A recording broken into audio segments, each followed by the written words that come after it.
Hello, good afternoon, everyone, and welcome to Ad America. Thank you, everyone.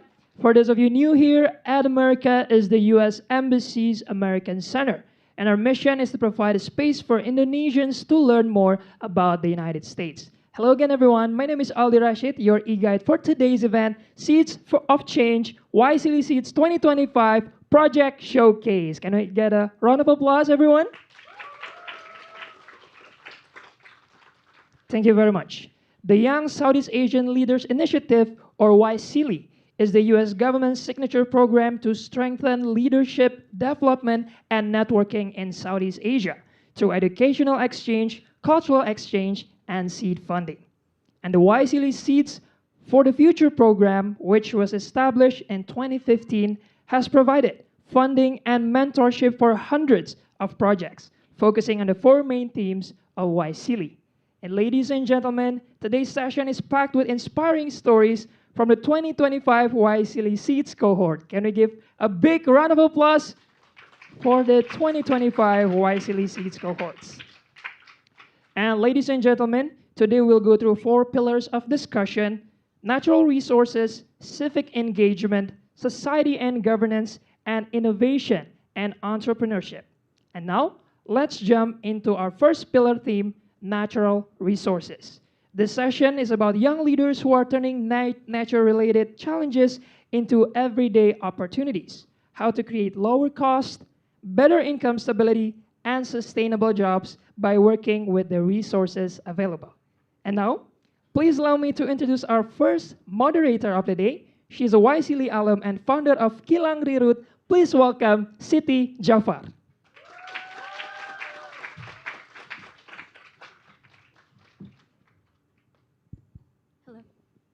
Hello. Hi. Hi everyone. My name is Siti Jafar. So I'll be introducing my cluster 1, which is natural resources.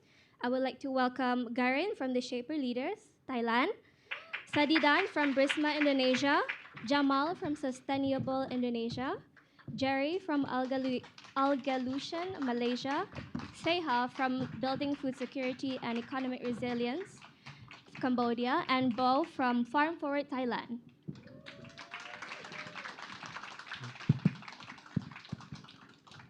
Thank you. So, how are we feeling today? Are you ready to talk about impacts? Yeah? Yeah, So, sure. before we begin, I would like to congratulate you and your team for coming this far with your projects. We have seen amazing impacts from each one of you, and hopefully to share more about your activities throughout the 6 to 12 months. It's a new month, it's a new year, and that means new beginnings for your journey. And I believe we have been celebrating our achievements and wins, which leads me to the first question for everyone. So, as you are working on your projects, whether it is during or after the implementation of your program, what was the first visible change that you see that you created for the community? Perhaps you have observed or evaluated cleaner environmental space in the area you work with, or the changes of the people's lifestyle. So what are these visible impacts that you can tell us more about? So we can start with Bo. Good morning, everyone. สวัสดีค่ะ I'm Bo from Farm Forward team. So for the visible win for Farm Forward is actually like connection. Because what we have done, we didn't really rely on workshops, but we try to build partnerships. So what we have done is that we link farms, organic farming communities together in order for them to share knowledge. However, we also connect them with local market, with cafe, or even partner like the U.S. consulate in Chiang Mai, so that they can provide more resources. Like if the farmer want to go further, they would like to connect with the local market level. But for the one who would like to go for international level, we support them to connect with the U.S. consulate to provide the training about getting the product to expansion into the U.S. So this is what we try to support. Yeah. So what we have done is we can clearly see that farmers are not working alone anymore as they previously be. Yeah. Thank you, Bo. Garen from Thailand. Hi everyone, my name is Karen. I'm from Thailand, and I'm a co-founder, the project leader of the project called the Shaper Leaders under the organizations called ecorise.global. You guys can follow in Instagram ecorise.global. So basically, our project, the Shaper Leaders, we want to empowering the youth from Southeast Asians to we gonna equip the skills, for example, politicals, sustainabilities, the social entrepreneurship skills into them. And then we're gonna provide a workshop, provide the tools, provide the connection through the local governments or the big organizations or the companies across all of the 4 regions in Thailand. So in Thailand, we have 77 provinces, and each of the provinces have the Thai chambers of e-commerce, which is provide the data, provide the economic growth informations. But in each provinces, there's a few youth that understand all of this.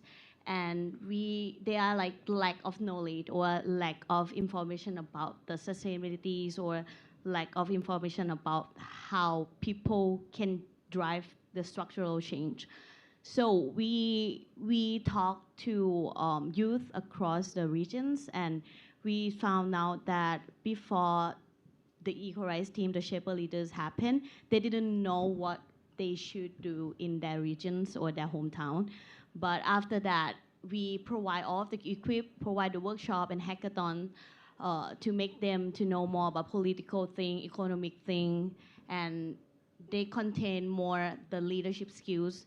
And after that, they make their hometown or their regions to be a better initiative. For example, they driving the numbers of the people in their hometown to be more data skills, and they got a job more than they had this before. So yeah, so far. Thank you, Garen. Now we pass the floor to Sadidan from Brisbane. Okay. Hello everyone. So my name is Sadidan. I'm from Brisma team, Indonesia. Our project is transforming rice husk waste into aromatic briquette.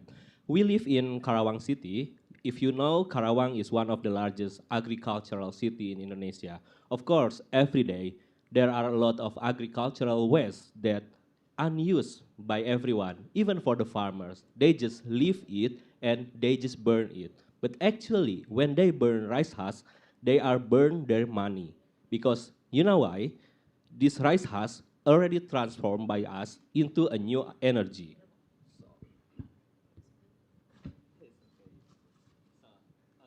Sorry.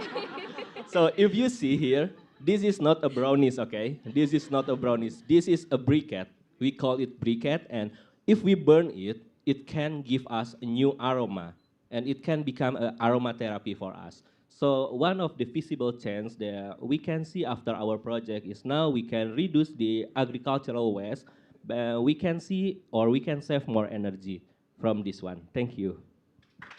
Thank you, Brisma. I like that you use the brisket for your mic. So I'll pass the floor to Jamal from Sustainable. Hi everyone, I'm Jamal from Sustainable Indonesia. So we are working on promoting responsible consumption behavior in the university, students who are living in the dormitories and also in the canteen and cafeterias within the university. We try to engage the students to also be involved in waste management program.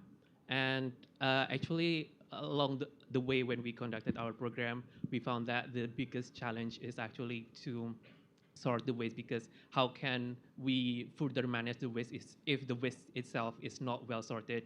So changing the behavior has been the biggest challenge. So in this case, we try to engage different stakeholders who are relevant, who are also involved in the waste management. So that's why I think that's one of the biggest win in our project, where we were able to bring together like stakeholders from different people from different stakeholders, from academia, government, operator, the community, and uh, like business owners as well who are using waste as their resources. So we bring them together to discuss and to think about the solution for the waste management in the region. So I think that's all. Thank you, Jamal. So we have Jerry from Algalution. Can you tell us more about the visible change that you have seen? Okay, sure. Thank you. Hello, everyone. Selamat sejahtera. 大家好, wanakkam. I am Tujai from Malaysia. So I am the project lead for Algalutions. So what is Algalution? So we are using algae to make into bioplastics. So why do we want to do this?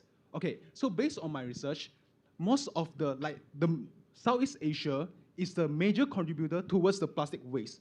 So we have found this issue. So why there's a lot of plastic waste? Because plastic, they need a lot of time, hundreds of years to degrade. That's why we come up with algae-based bioplastics, which we found that it can decompose, degrade in just 2 weeks. So one of the biggest win of my team is that we have succeeded to produce the algae bioplastics to decompose, degrade in 2 weeks. This is the biggest win for us.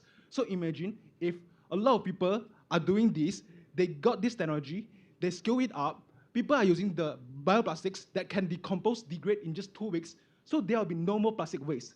So we are doing this to gain more awareness towards the youth, towards Southeast Asia, so we can reduce this, we can mitigate this issue to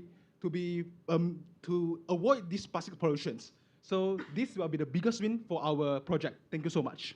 Thank you, Jerry. Look at his enthusiasm. Love it. So Seha from Building Food Security and Economic Resilience Project. Yeah, hello everyone. My name is Seha. I'm from Cambodia, and our project is building food security and resilient economic. So we are working with the farmer to secure their daily food and earn some income from that as well. So the first visible change or the win that we observe is like we can see that the farming expense is lower than before, and also the food availability. Also, they can access to their own food. So instead of buying high expenses chemical fertilizer and food at the market, they can use their own compost and collect their own growing food to eat, to consume. So I think it's the positive change that the farmer can make and for themselves, also their community. Thank you. Thank you, Seha.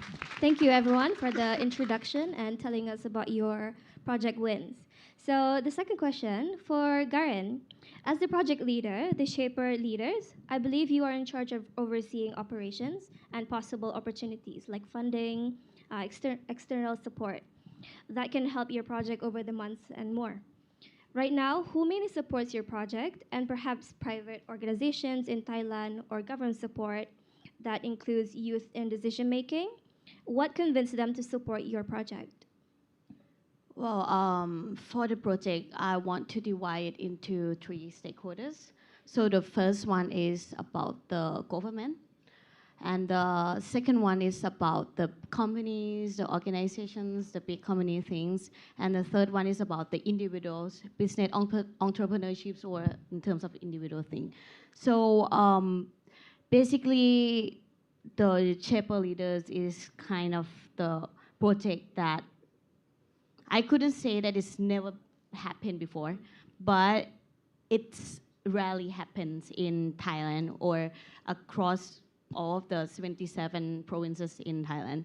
So all of the stakeholders, they not sure that the Shaper leader is gonna make it, or is it worth it to give the money to our project. So basically, I come to them and I talk about the potential that happened.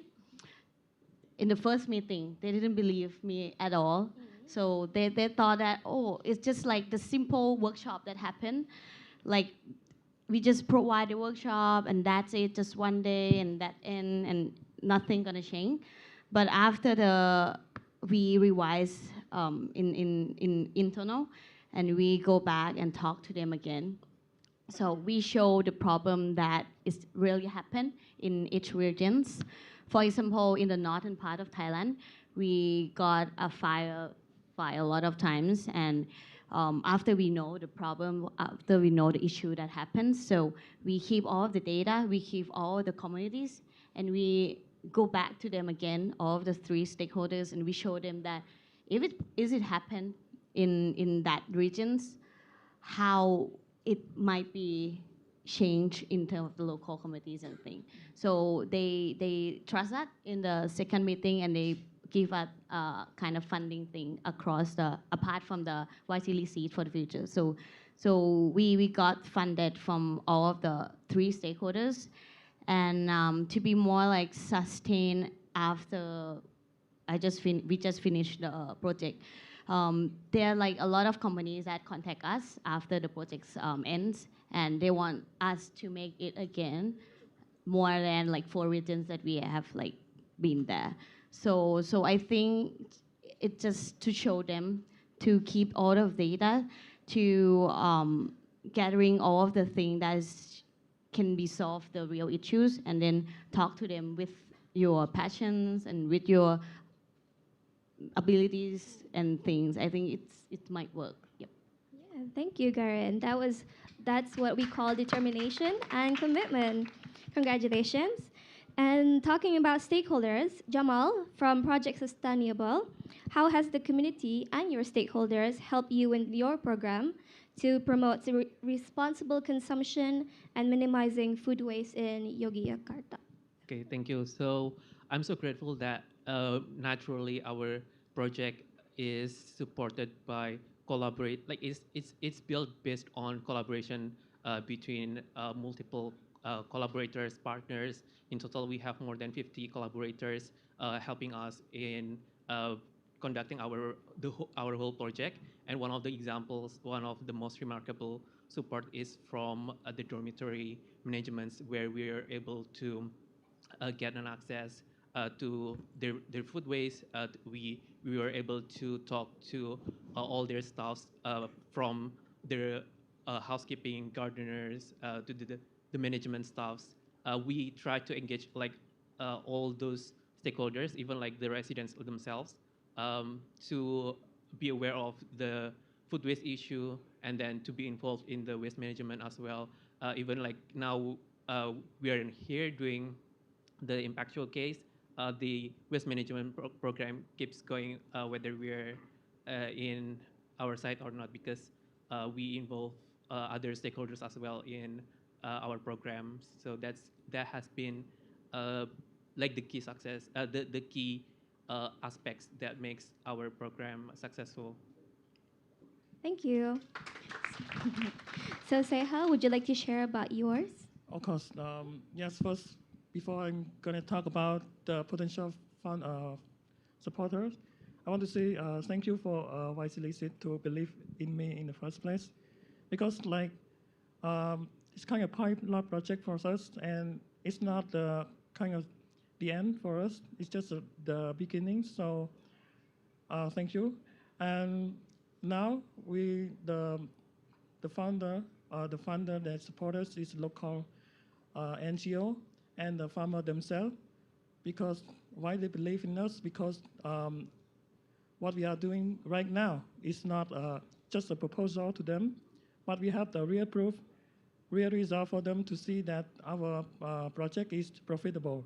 So they're now supporting us, and I believe that in the next 3 or 5 years, our government could see our positive impacts, so they can help us to spread more the positive impact on our countries. Thank you. Thank you, Seha. Yes, so collaboration, monetary funding really does help with the projects. And talking about projects moving forward, I have a question for Jerry Algalushan.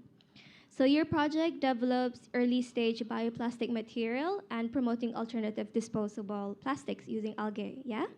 So that sounds very interesting. Thank you. Could you tell us more about how your operational model can be maintained and tested over time to further the products.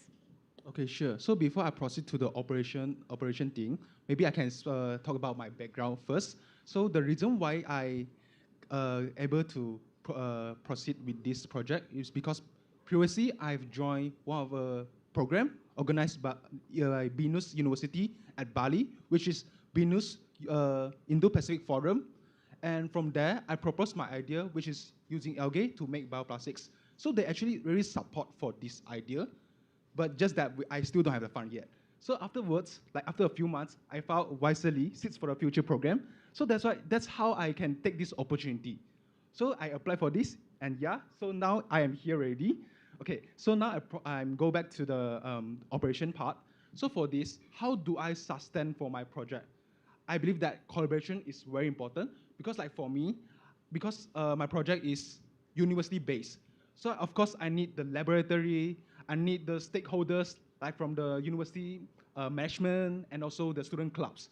So for my previous project, I collaborated with University Malaya Sustainable Development Center, which they really give us a lot of support and also they even recommend some of the student clubs. So we approached one of the clubs called the Planet Prodigy UM. They have supported us with student volunteers, student helpers. Because like for our project, we just started it. We only have 3 core members. We don't have other volunteers. We don't have other helpers. So it's very hard and difficult for us to continue if we don't have the helpers or volunteers. So the Planet Prodigy really helped us a lot. They give us student volunteers to help us to design for the posters because we have one national workshop which we organized on 12th December, the last day of the project. Luckily, so they give us volunteers, and also because they have social media, have a lot of followers compared to us.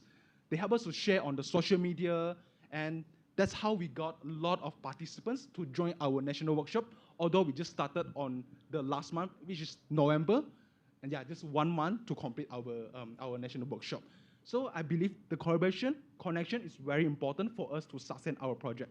And I'm also thinking, since we are doing the algae-based bioplastics, I'm thinking this is too niche. Maybe we can like make it broader. We can take consideration on others alternative, maybe like fruit peels. Since we are in Southeast Asia, we eat a lot of fruits, banana, papaya, a lot of things. Maybe we can use that to make into bioplastics. So maybe next time it's not just algae, but also the fruits in fruit peels in Southeast Asia.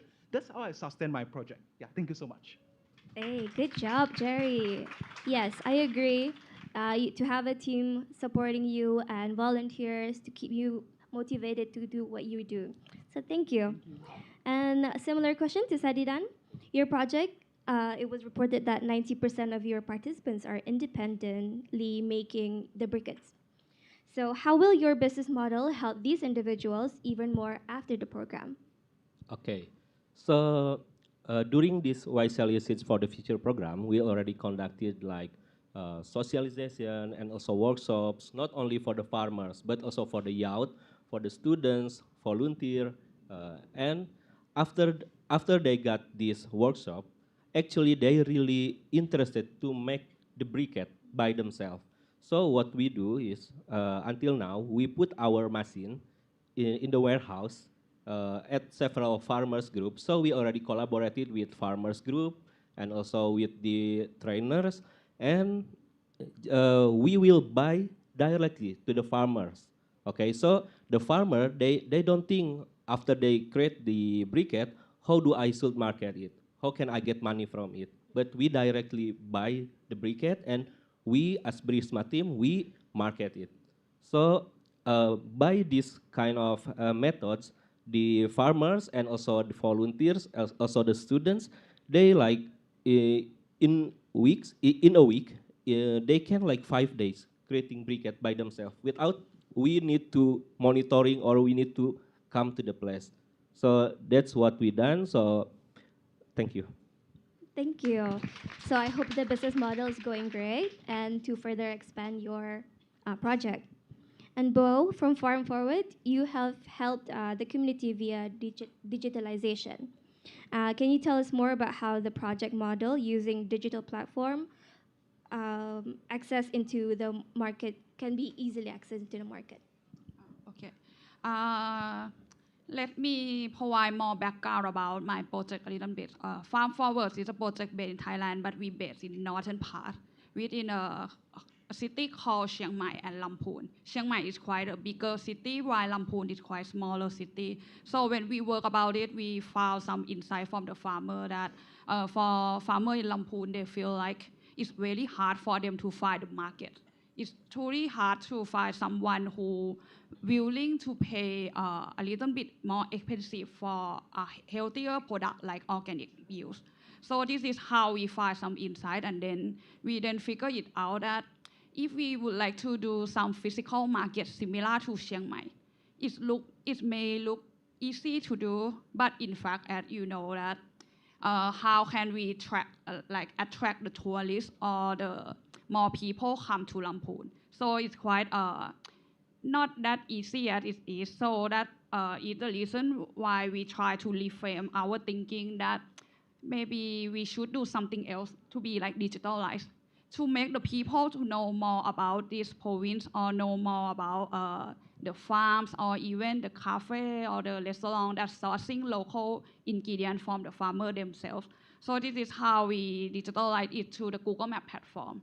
So in the Google Map platform, you can search it and find all the farm or restaurant, cafe, or even learning communities that they support sustainability. So with this map, it will help the consumer, no matter where they from, like from Chiang Mai, from Bangkok, or even international people who would like to come and find somewhere to support local businesses, they can access this easier. So this is the reason how we would like to bridge the gap between local producer and the local consumer into the digitalized one. It is basically similar to when back then we have the guidebook where we can follow it. But right now we make it digitalized and we call it Farm Forward Guide.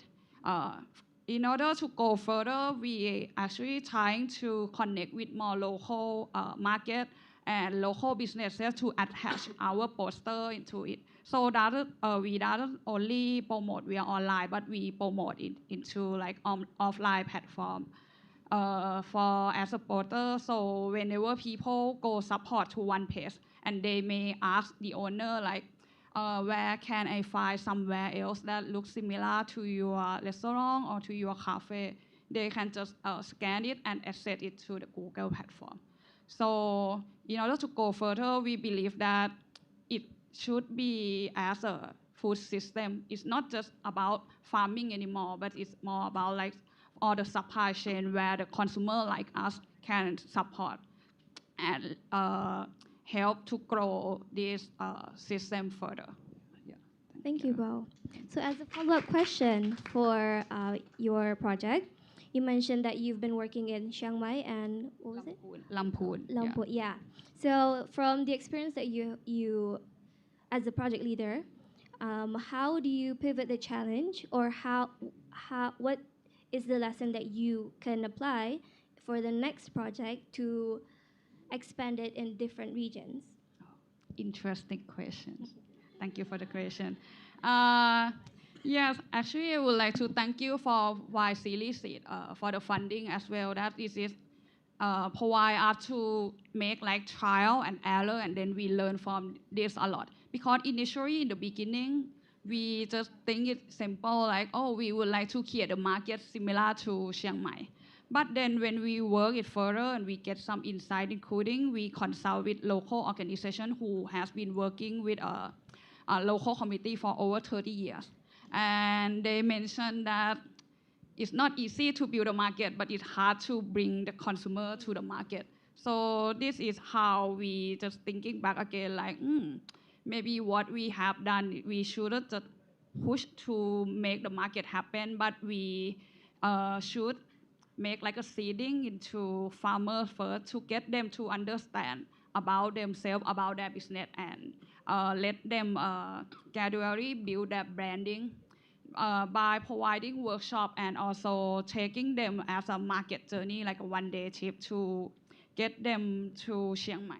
It's kind of like, it's not that far, but you know what, one day when we finish one workshop, we talk to the farmer themselves, and then they reflect to us that they never go apart from like their own hometown. So they never see that how other city is and how other like community do. So for example, like this is what I wear. This is the clothes that I bought from the local community that we help them. It's kind of like they never believe in themselves that this can become the product. But then when we brought them to the local market in Chiang Mai, and then they saw like, oh, this is actually similar to what we done, like what we did, and why don't we create some branding and then create it to become like a more sustainable way. So this is how we have learned that when we would like to really do something, we need to really empathize the user and understand the landscape of where they are. Yeah. So yeah. Okay, That. thank you. Wow.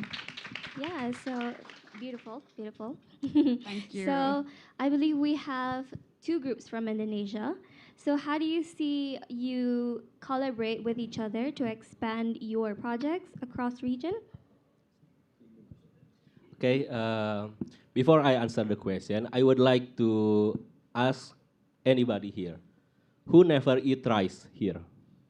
Raise your hand. Who never eat rice? Okay, nobody. Who never see rice field? Who never see rice field in your countries? Okay, nobody. Okay, so as long as we eat rice, and also as long as there are rice field in our country, it means there will be agricultural waste in our country. And when we try to transform it into something valuable, into something useful, it means that we have infinity resources for make it. So because we are from Southeast Asia, we are lucky enough to see rice field, to eat rice every day. People in Europe or people in America, sometimes they come to Bali just to see rice field. So we are lucky. So I think if a lot of people in a lot of countries in Southeast Asia have the same mindset with our team here, like to transform the waste, unused waste from agricultural waste, I think it can be applied in any countries because this product is actually not something we need to eat. Okay, we just use it like we can save it for a long time. We can bring our briquette for camping. We can bring it to the for massage or for in our room anything. So I believe in the future when people see agricultural waste as something useful, I think there will be more briquette in Southeast Asia, and maybe we can export it to Europe, to America. Thank you. Thank you. Yeah, always think ahead. Jamal, do you have anything? Okay, so if Sadidan asked who has ever eaten who hasn't ever eaten rice, now I ask who can survive without food. Of course, all of us eat. Um, so as long as people eat, there will always be a food waste, whether it's the inevitable or the avoidable food waste. So I think again, it's quite similar that whenever there are people, whenever there are food waste, there will always be a need to manage the food waste themselves. And if we compare, there are different types of waste, like the let's say plastic waste, paper, food waste. What makes the waste smelly and uh, carrying disease? It's the food waste compared to other types of waste. So I think as long as people eat, there will always be food waste, and there will always be an opportunity to turn waste into a more circular way. So instead of waste as the end product, we can actually turn that into more useful resources in agriculture and in like food production. So yeah, it can somehow support the circularity of the food system. Okay. Thank you, Jamal. So I give the floor to anyone who wants to answer the question about what works in the project that might work in another community or might not work in yours but could work in another community? I give the floor to Seha, maybe. Oh, okay. Okay, thanks. So, yeah, it was a challenge for us at the first time as well.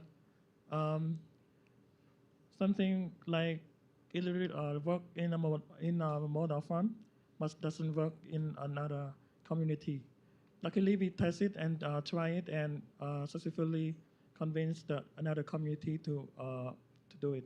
So our challenge is like a farmer at another community, they have like the woman's mindset that don't want to try any new thing or new approach because like they are afraid to change because like normally their farm or the food product um, is for their living for their family.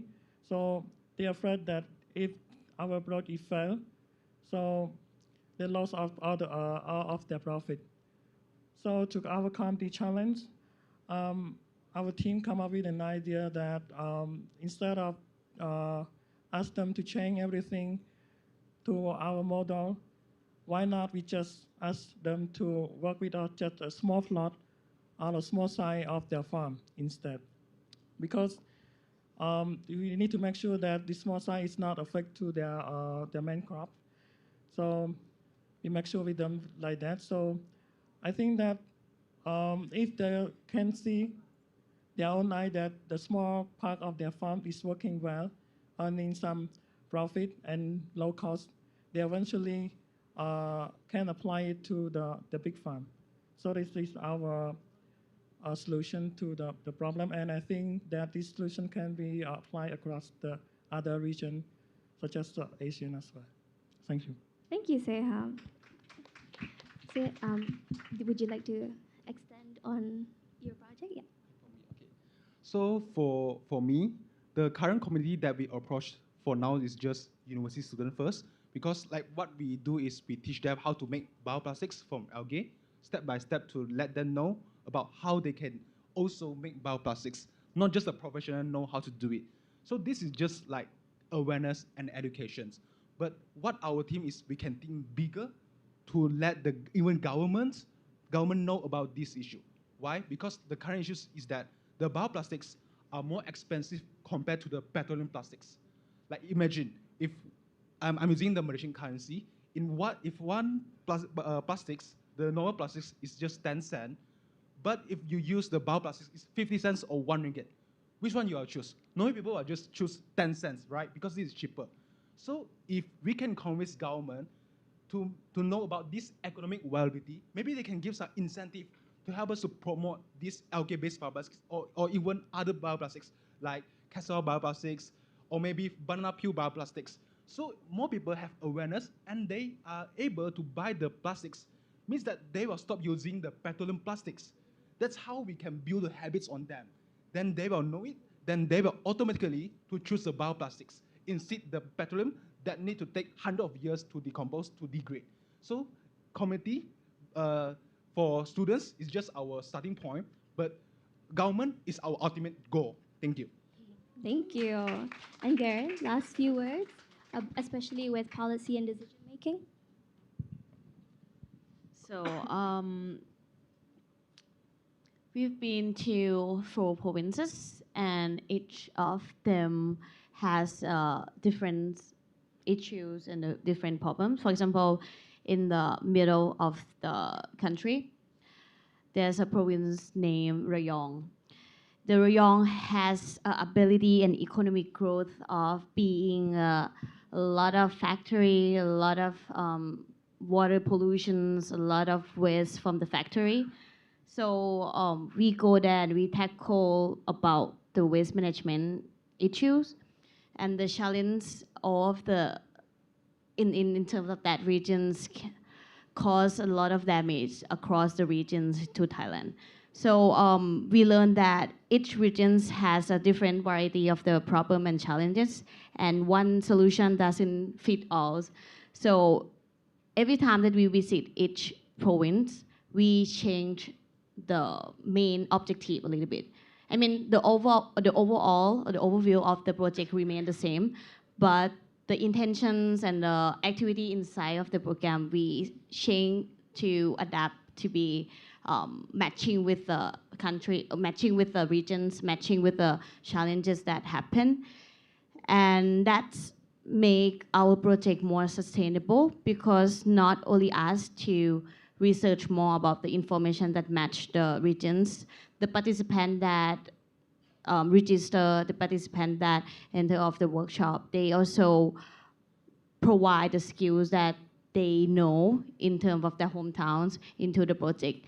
And that make the project more sustainable because the knowledge is from the hometown, the knowledge is from the people who live in that communities, the knowledge is from the people who experience all of the issue that happens. They've been living in the area that has a lot of waste pollutions, the water pollutions, and they drink the water that, not the color of the water because of the pollution from the factory. So I think that's how we make the project more sustained to be continue to be keep going on about the project, and also we also build the connection, the communities, the youth leaders in each regions to keep continue about the project that they begin with. Yep. Okay. Thank you, Garen. So that concludes our session, and I hope everyone enjoyed what speakers has been talking about. And I would like to pass the floor to the host. Thank you. Thank you. Once again, can we get a big round of applause for the moderator and speakers for our first pillar? And ladies and gentlemen, we learned from the first pillar that from turning agricultural waste into energy, pioneering algae-based solutions to championing responsible resource leadership, our panelists have shown that the future of natural resources is actually connected to one another. By integrating sustainable farming with community resilience, they prove that innovation can transform the way we value our planet. And also, I would like to say hi to our friends from Man Insan Cendekia. Boleh tepuk tangannya, teman-teman? Yes, terima kasih atas kehadirannya. And now, ladies and gentlemen, we are going to move on to the next pillar, which is civic engagement, where we'll discuss how people's involvement can create meaningful impacts. Please allow me to introduce our moderator for the second pillar. He is an investigative journalist, documentary producer, educator, and co-founder of The Fourth. Ladies and gentlemen, please welcome Ian Yee. Hi everyone, can I welcome the folks from Pillar 2? Give them a round of applause. Right. So I'm going to quickly introduce our panelists today. Oh, here? Yeah, sure. Shall I swap with you? Or So my fantastic panelists came up with a better idea than we did. They said that they were going to do a quick elevator pitch, 2 minutes each, which I thought was a great idea, so we're going to do that. So would you like to get started? You can introduce yourself and get going. All right, thank you so much, Ian. So hi, everyone. I'm Yuma, and I am the project leader for Project Sparkle. So Project Sparkle is actually inspired by my younger sister, Leia. She has autism and speech apraxia. So for the first 13 years of her life, she could not communicate verbally. So we had trouble understanding her, providing her with what she needs or what she wants. So that prompted me to create an app called Pick a Talk, wherein she could communicate using pictures. And ever since she started using it, she became very verbal. She could communicate with us clearly, and she's become confident in social interactions. And we wanted that same impact on other people who have the same disability as her. Unfortunately, we thought that building an app would just be it. Like everyone could just use it because you can just download it on your smartphone devices. But that's not the real problem. The real problem is accessibility. Smartphone devices are quite expensive. Not everyone has access to speech therapists. And parents are unsure if an assistive app would be useful or beneficial for their kids. So that was our biggest barrier in introducing our product. So we created Project Sparkle, where we can partner with therapy centers directly who are already offering speech therapy. We provide them with the technology and the devices. And through that experience, the students can get the guidance that they need on how to use the application. And the parents can see the impact it has on their kids. And they can make informed decisions if they can and if they should invest in an assistive device for their kids. So that's what we do with Project Sparkle, making communication accessible for everyone who needs it. Wow, fantastic. That's such a great strategy. Right? You realize that technology alone doesn't solve everything, right? Yeah, the technology is not the problem. It's Yeah. in the end, how did you then bridge that gap? So we did try to just release it on Play Store and App Store and do some Facebook ads. We thought that would be enough, but then we realized like our end users would not continue using it because they didn't know how to use it. So we conducted workshops with the parents, and then like taught them how to use it. But in the end, they still need constant guidance, which is where the speech therapists have to come in because they're the ones who are professionally trained on how to guide students with this type of disability. And in using the application, it makes it more, how do you say this? It makes it more impactful for them, or it makes it more effective when it's with the guidance of a speech therapist. Amazing. So engagement is very important right on the Yes. ground. That's fantastic with communities. And over to now Project LexNexus. Right. Hello, everyone. My name is RV. So I'm the project lead of Project LexNexus, which literally means Law Connect. So just to give a bit of a background, in Metro Manila, many young people struggle to access justice because of high costs and limited knowledge. So I had this encounter with one community leader who asked me how can she help her member who found themselves in conflict with law. Another one asked me how can she correct the inaccurate data registered in her legal documents. So there were gaps like this which are unable to be resolved by legal trainings in the Philippines because most of these are highly confined only to a technical and judicial space, and sometimes for a select few only. So this makes laws and civic institutions or the justice system in particular unreachable for many young people. So through Project LexNexus, we are trying to change this by training university students to become legal responders themselves through a series of digital campaigns, workshops, and an immersive simulation of the justice system. Through this, we make learning about laws and our legal processes more fun, interactive, and accessible. So by making this accessible for our citizens, for our young people, they are more likely to engage with it. So this helps us to build safer and more peaceful communities. Fantastic. Round of applause, people. Well, can you tell us a bit more about the impact that that project has had? It sounds like a great idea, but have you seen any changes on the ground or any stories of people who have benefited from these paralegal services? All right, so the university students we selected as participants are actually political science students and legal management students. So they already have the foundational knowledge, and we wanted to build on those because when we conducted our research, our study, we found out that although our students already have a baseline knowledge about the legal processes, about our rights, what we are lacking is the actual teaching of skills or the practical tools to actually apply these knowledge. So we wanted to equip these young people with the tools, with the practical skills for them to be able to engage with our courts. So I remember these testimonials from one of our participants who are part of OFW society in the Philippines. OFW means Overseas Filipino Workers. And as you might guess, many of these people encounter several situations where they are where they have to deal with the legal institutions. We have to deal with our legal processes. So since she was one of our participants, she was able to gain more knowledge about practical tools about how our laws work. So she was able to return these learnings, the skills, the tools back to her community, back to her society in order to help these members of her community who are usually become victims or who are usually not able to access our justice system. Wonderful. All right. Round of applause. Thank you. Great job. And now over to you, Swan.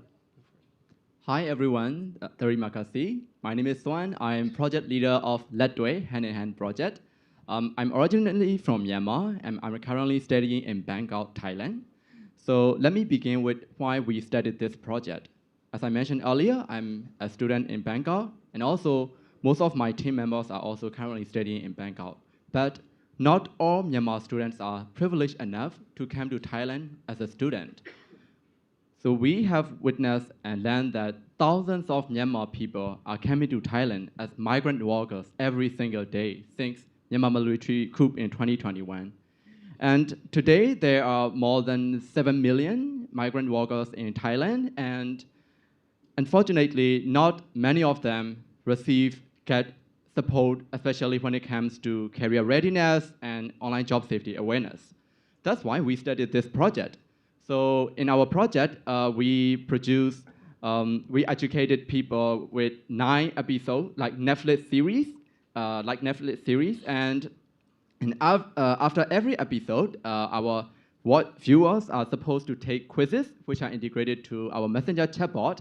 So the learning is like educational and also engaging and entertaining. And we also implemented a 2-day in-person workshop in Mesa, which is between Myanmar and Thailand border. So through this project, we educated about online job safety awareness to 35,000 people online and 18 participants in person workshop. Wow, 35,000. Yes. That is fantastic. And can you tell us, like, what are some of the situations migrant workers from Myanmar would face in Thailand? Can you just give us a few examples? Sure. So as I mentioned earlier, like thousands of people are coming every single day, and not all people are coming to Thailand legally. So we call it like there are 2 types, like documented workers and undocumented workers. So since some people are undocumented, they normally cannot receive like support from government side and also like NGO side because they are undocumented. So it's really, it's really critical for them to get those kind of like basic needs and support, and also like awareness, especially awareness about like legal rights, human rights, and also like and also when they come to Thailand, the most important thing is to get a job because they need job to make living. So it's also really important for them that we also need to support them through their career with career guidance and also like opportunities. And you mentioned that there's a high rate of scamming going on, right, as well. Can Exactly. you talk a bit more about that? Oh, sure. So, like, as you all may aware that like scamming problem has become a critical issue across not only in Thailand, across Southeast Asia, and those migrant workers mostly didn't receive a proper education background. So, like they somehow became the victims of those scammers and became targets of those scamming centers. So that's why like it's really essential and critical for all of us to educate them about the digital safety awareness. And this is actually become a regional threat as well. Fantastic. Round of applause. Excellent work. Last but not least, go ahead, Lee. Okay, thank you. Hello, everyone. My name is Sok Liep, the project leader of Mekong Resilience. So we are from Cambodia. The reason that we start this project because our country, Cambodia, is a country, one of the country that prone to disaster, and around 80% of Cambodia are located in the Mekong and Tonle Sap river basin. So we are prone to disaster, especially flooding. And look at the angle of the youth engagement in this area, it also limited, so that's why we initiate the project.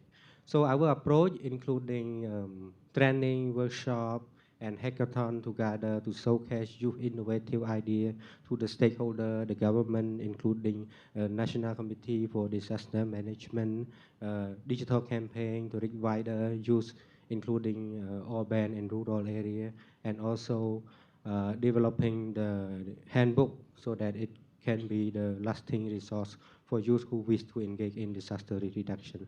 For the challenges, I can say it's one of the highlight one of the challenges when we implement this project is about the external communication. I believe some of you might not be ready for reaching out to the government to invite the government official to the event, but we did it. We invite the government, so they accept. We explained it that our objective, even we are informal youth group, they feel free to engage with us. And another lesson learned is about the team member availability. So it is one of the challenges as well during the implementation. But later we solve this problem so that we listen to them what is their difficulty, if they are not available, because everyone have their own work, right? So they might be occupied with their work, so we have to listen to them. And then if they cannot be part of any activity, we can find alternative people to handle this project so it will move forward. So for the impact, so we engage around over 130 young people across 3 locations in Phnom Penh, Siem Reap, and Krabi. So that's all. Brilliant. Okay. And did you see any like spillover effects from that? Like you said, you trained was it 130 young people across? So what have these young people gone on to do? The 130 of them. We count in Phnom Penh in 3 different locations. We count only the in-person activity, so they directly benefit through this event. Yeah. And for yourself, have you or anyone you know, anybody on your team, have you all been affected by some of these disasters that you've spoke about? Not really, but we went to. I have maybe I work in youth engagement around over 2 years already. So I went to different locations. So I have observed that they lack access to what is early warning system, what is how to perform basic first aid, for example. So that's why we come up with this idea. Fantastic. Okay. So now we're going over to the questions. If you guys are ready, feel free to answer. Any of you have something to say about it. So some of you talked a bit about your strategy, but let's dive in a bit deeper. How do you specifically get people and communities engaged on these issues that you were mentioned? Anything that you can share with the audience? All right, maybe I could go first. So in our project, we adopted a tri-sectoral approach. So we engage the private sector, the government, and the public sector. So from the side of the private sector, we partnered with law schools. So these law schools provided resource persons who gave their expertise for the project. So they were the primary resource persons of our project. For the government sector, of course, we wanted to reach as many young people as possible. So the local government, where we held our project, we were able to engage them to provide their message of support. So that way, that helped us build the project's credibility and reputation, as well as reach as many young people in that particular area. So from the public sector, of course, we wanted to partner with civil society organizations and youth groups. So these organizations were able to help us through manpower and volunteers, because for a project as big as ours, we couldn't make it possible with just 3 people alone, with just the core team members. So we needed as much volunteers as possible. And we wouldn't be able to do it without our partners from the civil society organizations and youth groups. So all these 3 became integral in the success of our project, because these partners, these institutions were able to give more, they were able to amplify the effectiveness of our project and the impact of our project within the community. So, and to add to just to add on that, the LGU in the city where we implemented the project, LGU meaning the local government unit or the local government, they are actually known for good governance and for their respect for the rights and for rule of law. So we deliberately chose that particular city to hold our project. So we wanted to make it as symbolic as possible because it adds to the overall credibility and branding of the project. If you, yeah, fantastic idea. So like I think some people call that the 3P framework, like private, public, and people. Right. So engage across. But Right. what would have happened if you tried to apply this in a separate region where perhaps the level of governance is not quite as good? Have you considered that? Like, how would you approach it in a place where there might be a bit more resistance from the public side, the P, public meaning government? Yes, of course, because one of the things we always try to do is to reach out to the local government of that community because we know they are much closer to the people. They know their constituents more than us in the organization. So I know there could be resistance or there could be friction or hesitation on their part. So the ways we try to go around that issue is by collaborating or partnering with other organizations who already have familiarity or at least a harmonious relationship with that particular local government. So since that local government already have an idea, they are already familiar with that organization, it's much easier to communicate. It's much easier to work with them because they are already familiar with that organization. Especially when you're getting started, right? You That's need to right. get some early wins. That's right. Fantastic. And the rest of you, anybody want to answer? So again, reminder, we are talking about how do we get communities engaged on some of these civic issues, strategies. Okay, for our team, we think like strategy is all about how we reach to our target audience and also how we make things stand successfully. So we've learned that our target audience are migrant workers and whose behavior is quite different from our age, like young people. So we study carefully about their behavior and we adapt our strategies on their behavior. For example, like initially our team was thinking to host a webinar, online webinar, but which is not very relevant to those kind of like migrant workers audience. So that's why like we decided to go with a movie series because like those migrant workers, like after their work, like they love to watch TikTok and like movies. So we changed, like we decided to go with like Netflix like movie series and also like for the quizzes, initially we're thinking to use Google Form, which is quite traditional, but like Google Form is not very familiar with or user friendly for them. So we decided to go with to use Messenger platform as a medium to take quizzes. So and also for the channels, like we rather than using like Instagram, like we prefer going with TikTok and Facebook, where these are the platforms that migrant workers mostly use. And also when we implement our in-person workshop, which is in Mesa, so that is a rural area and it's very far from Bangkok. So we try to connect with the local organizations, and with the help of those local organizations, we implement the in-person workshop, which help us to implement very easily. Yeah. Right, and Yuma?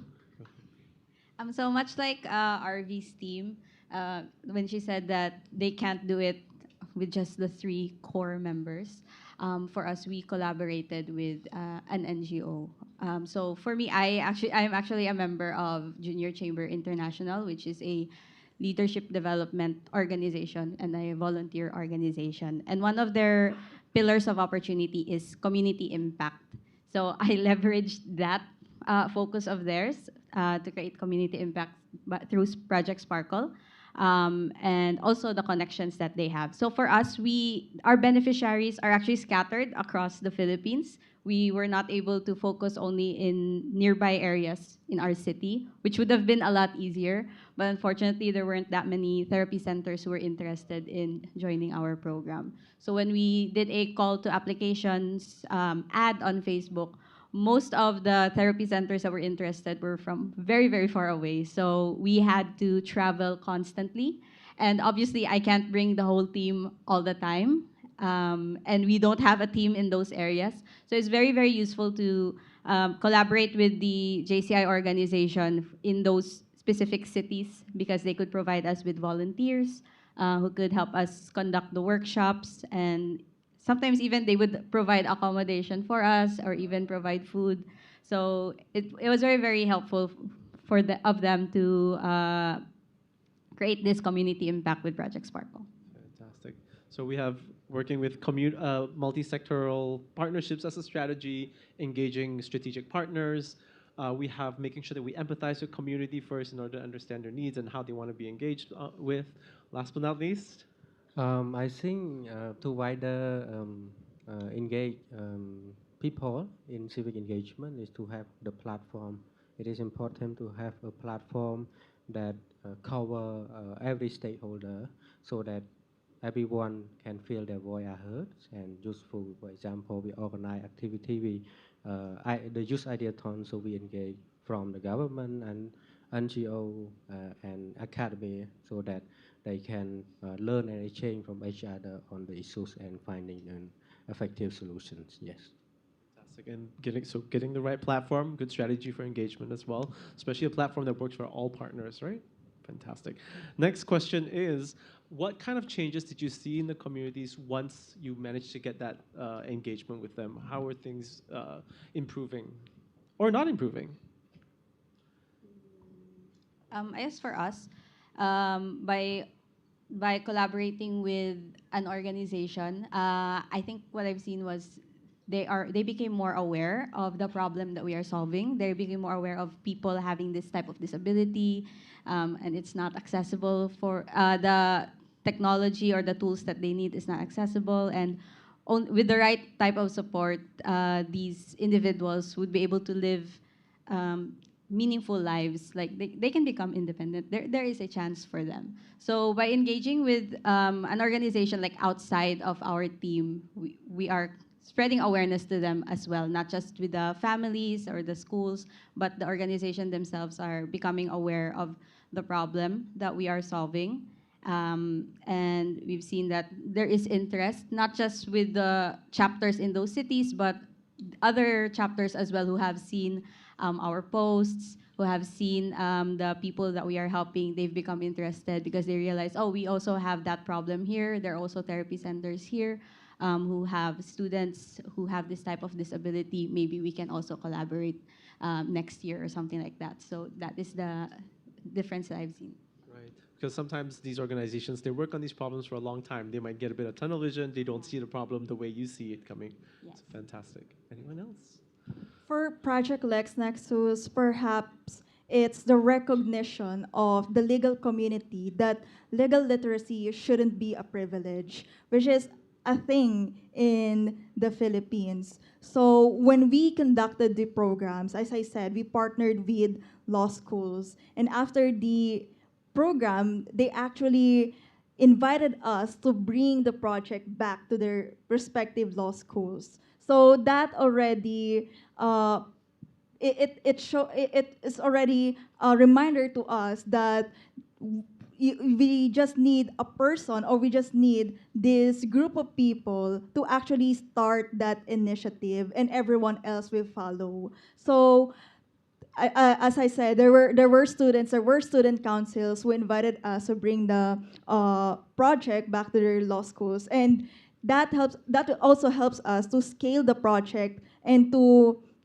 extend our reach to as many young people as possible. And I also remember that one of the teachers in these schools in rural area, when she saw our social media posts, she also asked us to bring what we are doing in her own school. So we just need that platform. We just need that offer from the people around us and to make things possible. So yeah, I think it really helps to just take that step forward because people are always more eager to learn. And again, it will always go back to education as a basic right. So us as citizens, we also need to do our part to bring legal literacy back to the people, back to the youth, because it is ourselves, it is us, the members of our own community, that will make our own communities more peaceful and safer to live in. And the only way, the best way to do that is to learn about the legal processes that govern our lives. Fantastic. Maybe this time we'll go to Leap next. Yeah. Okay, so the change, I see that after we conduct our activity, so we about disaster risk reduction. So I see that they be more aware about the existing early warning platform in Cambodia. So we have a hotline whenever we connect our area to that hotline, so that it will alert whenever there is any flooding happen, for example. So they be more aware. So I can say that they be more prepared. And then after be prepared, it come to planning, how to plan for the upcoming or any disaster that could happen. So they can see, like they can be able to mapping area where that is prone to flooding, drought, for example, and later on when the disaster, the hazard happen, so that they can do the response, for example, performing first aid and find way to evacuate, for example. Yeah. Last but not least, go for it. In our context of educating the online job safety awareness, all of our contents and materials, the whole idea is to educate people about what to do, how to prevent from being scanned, and what to do when you got scanned, and how you can help people who got scammed.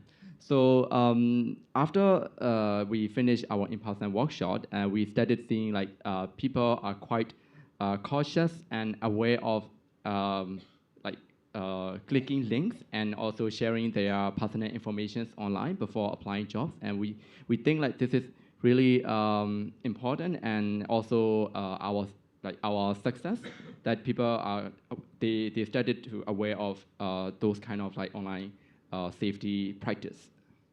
Great. All right, and now over to the next question. Now, this is more of a general question, might not be relevant to all of the work that you do, but how do you engage decision makers or institutions in the work that you do? Because of course, a lot of times these issues exist because there is some type of ceiling, there's some type of barrier in terms of institutional practice. So how do you manage that?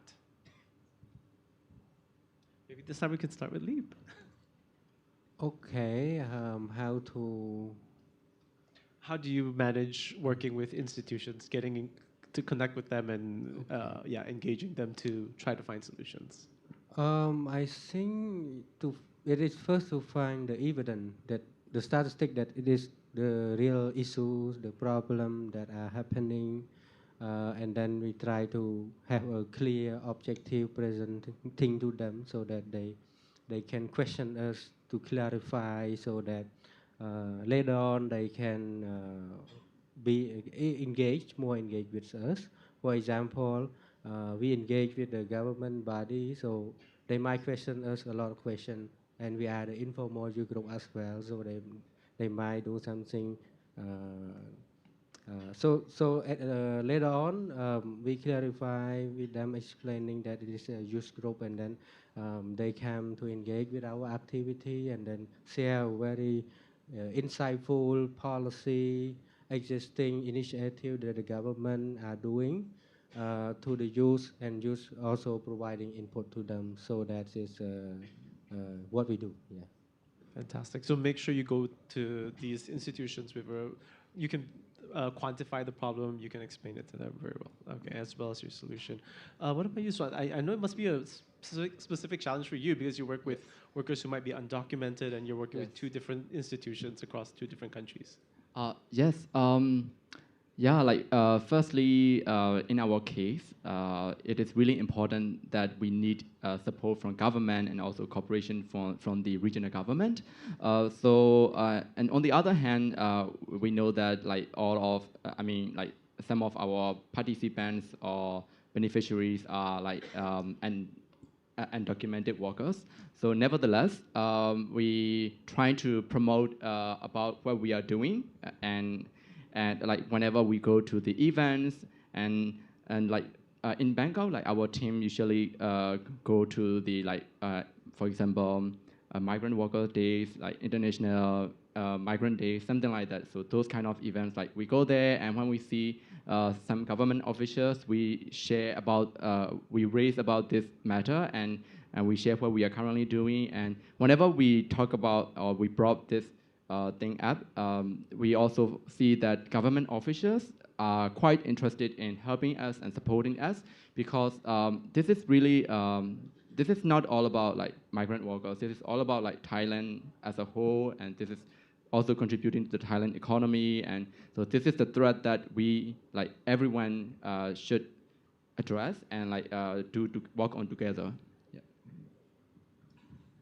There's actually not much challenges for us in engaging the decision makers because in the first place they were already very supportive. So what we did was to initiate courtesy calls and personal meetings instead. So like I said, we try to engage as much partners as possible to expand our reach. So, for instance, when we tried to set up a courtesy call with this law school dean, it was actually an opportunity for us to talk about our common ground, to pitch our project, and to see how this would mutually benefit the project and also his law school because just a bit of a background, the law school dean was quite old and he was quite an important figure when it comes to protecting democracy in the Philippines. So he was very much happy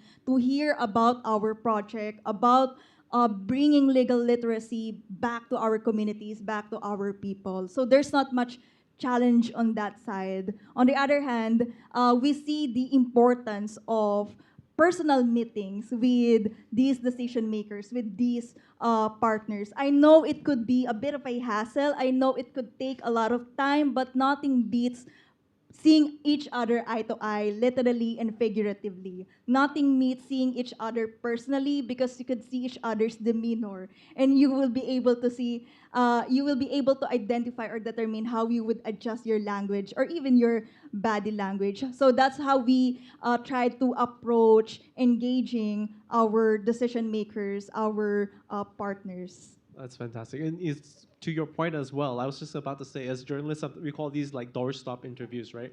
Where you chase somebody down at an event they're at. As they're leaving the door, you stop them at the door and say, by the way, my name's Ian, and I've been investigating this. And what we're seeing a lot is younger journalists don't tend to do that anymore. They're losing some of those skills because of AI, because technology has made things easier. But what I'm hearing from you all is that that is still very much important, right? If you want to engage with institutions and decision makers, being there, it matters. The groundwork matters. Yourself? So I'm quite jealous of all of them because they didn't have any challenges in that area. But for our case, we initially wanted to help out the public school students because they're the ones who really don't have the access. But unfortunately, in the case of the Philippines, it's quite difficult to get the support of implementing our project into the public school special education system. So we did try, but it takes too long. Like she said, like chasing them down just to get a conversation going and so on. So because we don't really have that much resources to wait on them, we pivoted to engaging with private therapy centers or private schools instead. So that way we could directly speak with the owner of the center or the owner of the school who are already familiar with the problem that we are solving. So it was a lot easier to see eye to eye in the solution that we were trying to make. And basically, it made the whole thing a lot faster by engaging with the private schools and private centers. As for the NGO, I kind of cheated a bit in how we engaged with them, because before I was just a member of the organization, and based on my experience when I was the chairperson of this project, it still took too long for some of the chapters who wanted to partner with us, but ended up some of them did not go through, or some did go through, but it was already like at the end of the year or when schools were already closed. So the timing was not very good. So in 2025, I became president of my chapter. That made it a lot easier for me to communicate with the presidents of the other chapters. So it made things a lot faster. It made things a lot clearer for those chapters on what project we are trying to do, what the solution was, and what kind of impact we were trying to make. So yeah, that I think I took other steps. Yeah, you cheat. That was a good cheat. Just become president and make everybody do it. Just kidding. All right, so we're almost out of time. So maybe just one more last round. What would your final words of advice be for everybody here, based on your experience working on these amazing projects? Who wants to go first? I can go first. So for me, this is something that I learned all throughout my startup journey, which is to be more in love with the problem and not your solution. Because if you're gonna be more in love with your solution, you're not gonna listen to criticism. You're not gonna listen to how the people are actually experiencing that problem. Because you're gonna think my solution is already perfect. Then you can just use it. From what we experienced with especially in YSEALI, we still discovered that some of our assumptions were wrong. So instead of like letting that keep us down, we embraced the change that we had to make. We listened to what the specialist was saying, how it's supposed to go, and we changed the timeline of our program. We changed how we deliver how we conduct the implementation, and so on. So yeah, so be more in love with the problem, because when you learn more about it, sometimes in the beginning you're just gonna see the surface, but once you get into it, there's a lot more problems hiding behind it. Yeah, never too late to pivot, right? Yes. Yeah. We spoke about challenges and barriers. I think I want to take this opportunity to remind us to not to forget our volunteers, so to recognize them part for their part in the project, because as I said before, we relied much on our volunteers, on our partners to be able to pull off our project. And a huge chunk of the project, we owe it to our volunteers. And so, like I always say, our success is not ours, not just for the core teams. It's actually the success of everyone in that project, of the stakeholders, of our volunteers, of our partners, who all had their stakes in the project. So what we did in Project Lex Nexus is we made sure to recognize our volunteers and partners. We made sure to thank them for what they did. And we also made sure that they know their vital role in the success of the project. All right. Has anyone watched Spider-Man movie? Which one? Spider-Man? Yeah. So for me, working on those social projects always remind me of my favorite quote from Spider-Man movie, which is, great power came with great responsibilities. So that is what I would like to advise to young people. So if you know that you have the responsibility, and if you dare to take those responsibilities, you will naturally become powerful, talentful, and skillful, and resourceful. So dare to take responsibilities. Okay, the last one. So my advice to young people is that lead to learn. So if you have you don't have experience in any specific issues that you find out that need to be addressed in your community. So you can take the lead, starting from the small initiative, and then along the journey you will learn a lot, and then it will make the impact in your community. So that's all. Fantastic. Give a round of applause to these four amazing young leaders. Well done. Thank you all so much. I'll pass the time back to our host. Thank you very much, Ian. Once again, can you give a big round of applause for the moderator and speakers from Pillar 2. And ladies and gentlemen, from that pillar, we learned that civic engagement is the heartbeat of a resilient society, whether through empowering language accessibility and legal literacy or safeguarding regional livelihoods. By bridging the gap between job safety and community readiness, they show that true progress happens when every citizen has the tools to participate, protect, and prosper. And now, let's move on, and we're going to talk about society and governance, where we'll see how young leaders are building fair systems that protect people's rights and create economic opportunities. And now, ladies and gentlemen, please allow me to introduce our moderator. She is a YSEALI alum, CEO, and co-founder of Pink Collar Employment Agency. Ladies and gentlemen, please welcome Zena Law.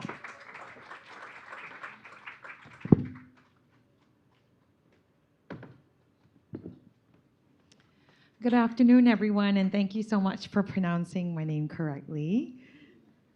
Thanks for all of your attention. I'm so honored to be able to moderate Pillar 3 for the YSEALI Seeds project today. So we'll be speaking about society and governance, and I want to invite the 5 amazing panelists that I have. So firstly, may I please have Cyrese from Mental Health, Strengthening Suicide Prevention in High Schools from the Philippines. Thank you, Cyrese. Have a seat with me here. Next, we have Phuong. Phuong is from Vietnam, leading at Peace Teachers and Strong Students. Thank you so much, Phuong.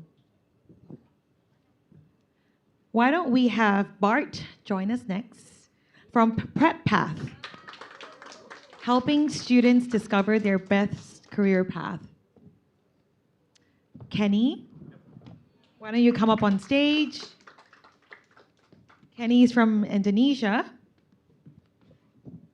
And finally, we have Christian.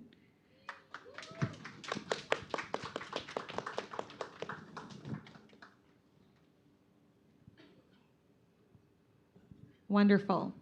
So I think we have the next 30 to 40 minutes to really go deep into the different questions we have, speaking more on the commercial aspect of all of your projects. But first, I'd like to start with a bit of an icebreaker. So I would go on order of who's sitting closest to me, to who's sitting the furthest. So Cyrese, I would love to start by giving a very short introduction about the organization and project that you lead. Firstly, your team is actually mostly all from the Philippines. And you run mental health, which, as I mentioned, strengthens suicide prevention amongst high school students. And I'll leave it to you to maybe chat a little bit, tell us a little bit more about your project. But I do want to start with a little fun fact.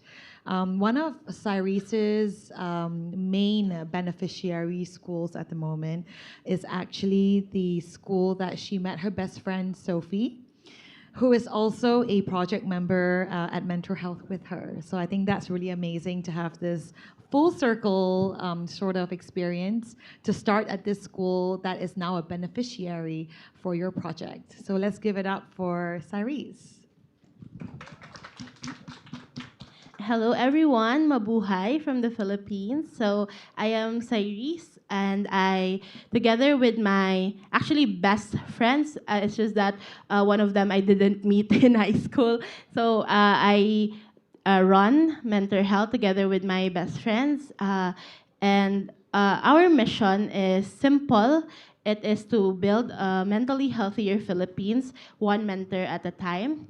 And we do this through working with schools and local government units through capacitating teachers, public high school teachers, to be exact, in how to handle student cases, especially emergency mental health cases, through evidence-based and culturally sensitive approach in de-escalation technique and also handling sensitive cases. And in order to complement the work of the teachers in being first responders, we also empower student ambassadors for mental health at the same school, of course, in order to have the leadership capacity and the confidence to promote mental health to their peers, and these students actually do peer circles wherein they invite their fellow students to go in circles with them to what we call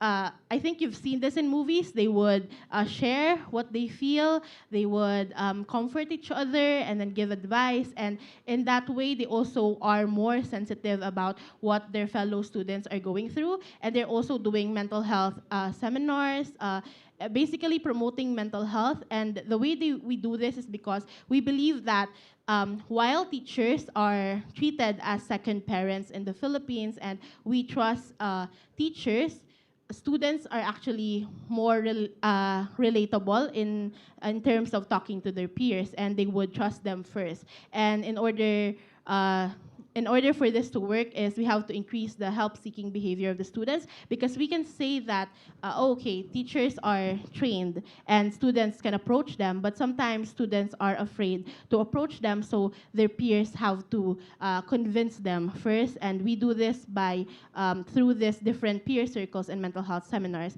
And in mental health, we believe that what we are doing is actually not a replacement to professional mental health services. We actually do this to make students closer to mental health services. That is why we further complement our initiative by working with the school, the guidance counselors, and the local government unit to build an efficient and effective referral pathway where students can gain confidence in the free services that is being offered by the government.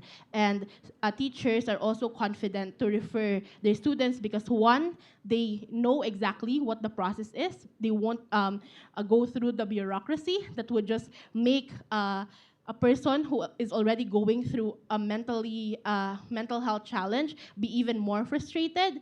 And second is we want it to be, of course, free, because mental health services are very expensive in the Philippines. And of course, it has to be anonymous, which is very contested because in the Philippines, the family has to know if the student is going through something. But it's something that are our non-negotiables in order to deliver or in order to actually build an actual mentally healthy Philippines. So that is mental health.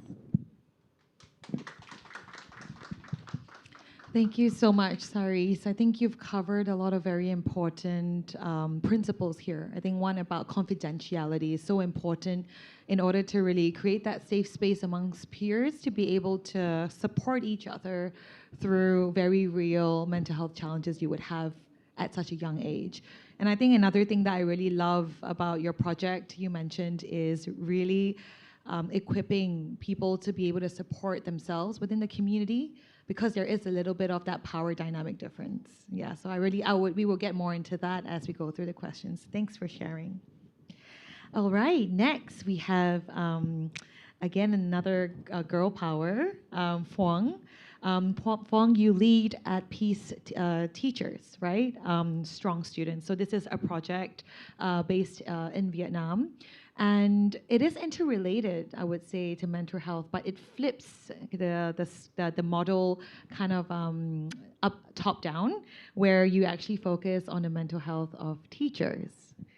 So this project empowers rural Vietnamese teachers to address mental health challenges that are made a little bit difficult through for them because there are limited resources at the moment, and I think trauma from being part of this industry, right?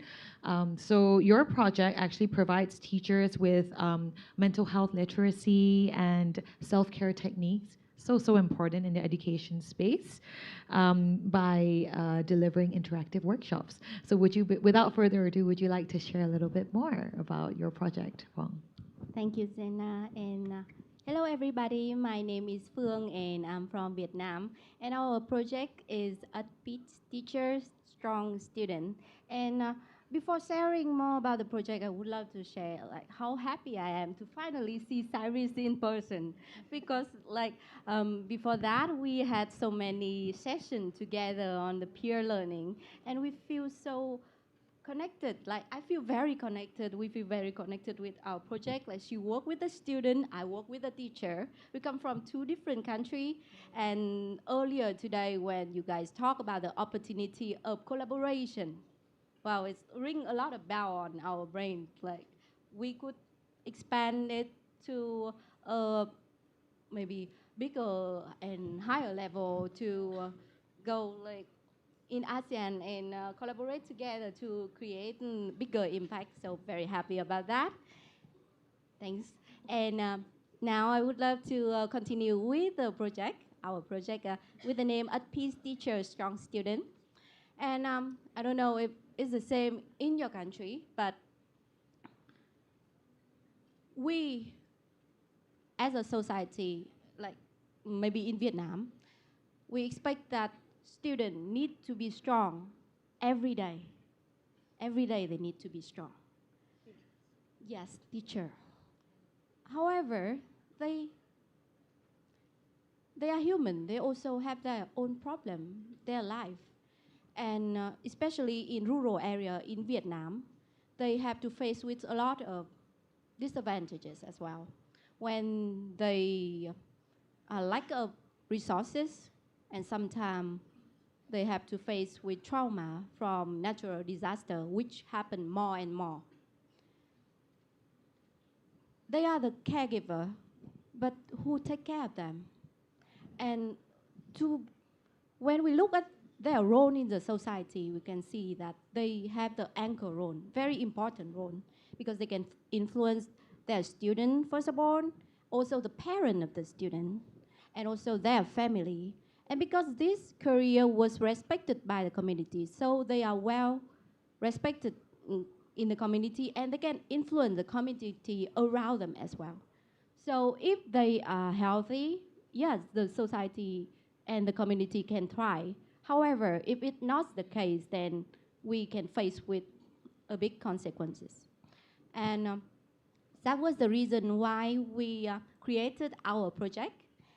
And we wanted to take care of the caregiver. We believe that we cannot pour anything out of an empty cup. So we try to give them the toolkit to fill their cup. We have three main components in our project. The first one is our offline workshop. In that offline workshop, we give them the toolkit, the knowledge to take care of themselves and also people around them. And the second part, we created a series of online podcasts. With the podcast, they can hear more stories similar to themselves, and they can gain the knowledge. And because the podcast is so easy to access, so it can be spread among the community, and more people will know about the problem and raise the awareness. And the last thing, that the last product of our project is the mental health handbook. And we are very happy that we finished it before the actual deadline of the submission. So it's online now in Vietnamese, and it's like a small, very cute handbook. So when the teacher, they need to find useful information for their situation, like then they can open it and use it. So it's the short summary of our project. Thank you. Thank you so much, Phong. I'm so excited to delve into more in our next questions. But before that, let's also welcome Bart. Bart is leading a project called Prep Path. And your team and your project is based in Laos, which is really, really awesome. Prep Path helps students discover their best career path. And I think, let's be honest, when we were all in high school, I think it was very hard to find that sort of guidance about what to study in order to prepare you for your professional journey. So I really love, the idea and initiative of this project. So how do they do that? How do they guide students to discover that? They actually run a career assessment website. Is that correct, Bart? Fixing the problem of career indecisiveness amongst high schoolers. But I'll let Bart speak a little bit more. Before I pass it on to him, though, I would like to share a fun fact. Bart actually has a sister called Lisa. So I think for some of you here who watched The Simpsons, that was actually the way that he introduced himself to me. So Bart Simpson, take it away. Right. Sabayadi. My name is Bart from Laos. And Prep Path, it's actually an acronym for two words. Preparation plus the word pathway. So it's about helping students discover their best pathway. So how do we do that? We have a website. You can search it up, prep-path.com, and there will be a questionnaire for you to answer. It will take around 5 minutes to answer, and once you finish the assessment, then our system is going to match you with careers that match you the best. Yeah, and I guess today we have students in the house as well, right? From high school, I assume. So yeah, so you can go check that out. So, and the problems that we are trying to solve is something that I think doesn't not only exist in Laos, but it's like a global problem. So most in Asian society, when people ask, what do you want to be when you grow up, right? Most of them would probably, I want to be a doctor, right? Their parents would want them to be a doctor. Why? Why a doctor? Because a doctor is a high-paying career and get much respect, right? But actually, right, but not everyone is suitable to become a doctor. So how do you find a career that suits you the most? We have our own logic. If you know the Venn diagram has circles, right? And circles that intersect with each other, right? So basically, if we have 3 circles, let's say when deciding careers, let's look at it as a Venn diagram. We have 3 circles. So the first circle would be your interests, and then the second circle would be your strength, and the last circle would be things that the world needs, the trends of the world right now. So the middle ground is the career that matches you the most. That's the logic behind our assessment method. And yeah, you can. I encourage you, not just students, right? In case you want to switch careers, right? So yeah, so you can try that out. So we have been doing it for almost a year now, pre-YSEALI. But YSEALI has really helped us to scale up our reach, to reach more students. And of course, one day we do really hope to bring PrepPath to Indonesia, right? Very big market, very big opportunities for us. So yeah, can't wait for that day. Right, thank you. Thank you so much, Bart. And yes, guys, check it out for yourself. That's prep-path.com. Okay, and next we have Kenny. So Kenny is from Indonesia. Yes. So he's welcoming us all to Indonesia right now. And he's the project leader for No Limits. You can be a financial analyst. And I think I also need to learn this project, but it actually is learning financial literacy with a twist, because his focus is actually on the beneficiary of deaf individuals. So they focus on empowering 30 deaf individuals as well as 100 vocational school students aged 18 to 35, so youth-focused, by addressing barriers to financial literacy and job opportunity. So please do tell us more, Kenny. Yeah, Zena, thank you very much. But I think you missed my fun fact. Can I have? Oh my gosh, yes, Wes, please tell us your fun fact. Please. Yeah, okay. So my fun fact is that in my family, I do have, my family do, eight children. And can anyone guess which order, I'm in my family is? He feels like an elder sibling to me. But I'm he's actually not. the youngest, which is the 8th one. Yeah, correct. Yeah. Okay. Baby So Kenny. yeah, selamat siang semuanya. Saya belum dengar. Dari Man Cendikia, selamat siang semuanya. Selamat Yeah, siang. good afternoon. So I'll start by having, I think, the icebreaker because I think it's already pillar 3. Yeah, keep it up until pillar 4. So can you guys raise your hand up, high, really high, and after that, facing one and another, just give a toast and say good job, like this. Good job. Yeah, good job. Okay. Give a big round of applause for all of us. Yeah. Good. Yeah, because I think the essence of YSEALI is that gathering people together and then share the positive deed and also creating the impact.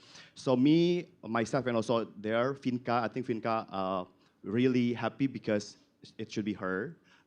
And then she is very, happy seeing me here and then telling about our group project story. So basically, our project promotes the possibility of learning about financial feasibility.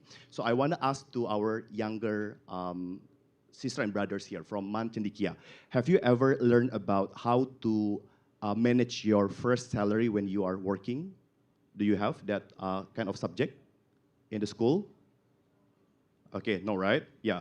I also didn't have that when I was in the school. So basically, our project is that promotes the financial literacy, like such as the personal finance on how you actually manage your first salary to the 3 beneficiaries. The first one is that the vocational high school student. Second one is the teacher, and last one is that our beloved deaf learners.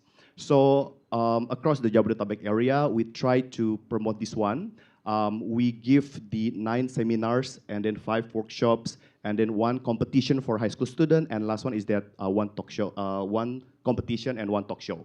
So we conducted all activities offline and also online, and we also provide not only sign interpreter, but we also hire the typist. The typist, if some of you do not know, the typist is that basically the services for helping to give understanding, better understanding for the deaf individuals relating to the very difficult terms, such as like the leverage, interest, maybe mortgage. So we hire people that is typing on the Google Doc, which is lively and also online, so that the deaf individual can see the sign interpreter and also can see on the screen through the monitor that they are having or mobile phone. And then we did our project for 2 weeks in May. And then we do it also closing here at America. We collaborated with several schools and also communities, and then we successfully conducted the event for 233 participants across the Jabodetabek area. So I think that should be our project. Awesome, and thanks so much for the energy, Kenny. Really appreciate that. And finally, we have Christian. Sorry, I'm just getting my summary out. Christian, when we were first met in real life, gave me a fun fact that was actually not so fun, depending on how you look at it. But let me get to that later. He's actually the project leader, not product leader, based in Indonesia as well. So it's called Thermo Talkers. Text-to-speech thermometers for more expansive STEM education. So I'm obviously not in STEM. That's why I'm mixing up the words so much. But Thermo Talkers aims to develop a cost-effective, accessible text-to-speech thermometer using... Okay, I think you should explain it better. Let's go. Thank you, Zena. Hello, everyone. My name is Christian from Indonesia. Selamat datang, everyone new to Indonesia, and salam kenal. Nama saya Christian bagi teman-teman dari Indo kita. Our project, Thermo Talkers, as Zena has explained, text-to-speech thermometers. It's in the name, Thermo Talkers. It's a talking thermometer. So maybe some of you would ask, what's the use of a talking thermometer? Well, I can ask you back, did you know that by 2050, it's expected that vision loss and vision impairment is going to rise up to like 55%. And looking around the room, you can kind of see a little mini version of that, seeing how many people are wearing glasses in here in the room already, including myself. And so Thermo Talker, it's actually the name of the box. So a Thermo Talker is a thermometer that reads out the temperature through audio instead of having to look at it. And through YSEALI Seeds, we were able to research, develop about more than 90 of these devices to be used to conduct science workshops and teach visually impaired students how to do science independently and safely by using the thermotalkers instead of regular thermometers. And through thermotalkers, we aim to increase the independence of visually impaired students to do science and inspire them to become more interested and engaged in learning science, as well as take the load off of their teachers, who are usually outnumbered 1 to 5 or up to 1 to 13 teaching in the visually impaired and special needs schools. So that's thermotalkers. Thank you for that, Christian. And would you like to share your fun fact, or should I? I don't know if that's so much a fun fact, but I was involved in a truck accident as a baby that left a scar. It was a toy truck accident. I used to play with a toy truck, and it just cut my cheek. That's the fun part. That's the fun part. Okay, let's get started with the questions. But no, thank you so much, guys. These were all really wonderful, energizing introductions. So let's start with our first question. And again, maybe we reframe our pillar back to what we're discussing today, and it's all about society and governance, right? So my questions will be a lot around the way that you have designed your systems, how your project models are meant to be sustainable by that design, okay?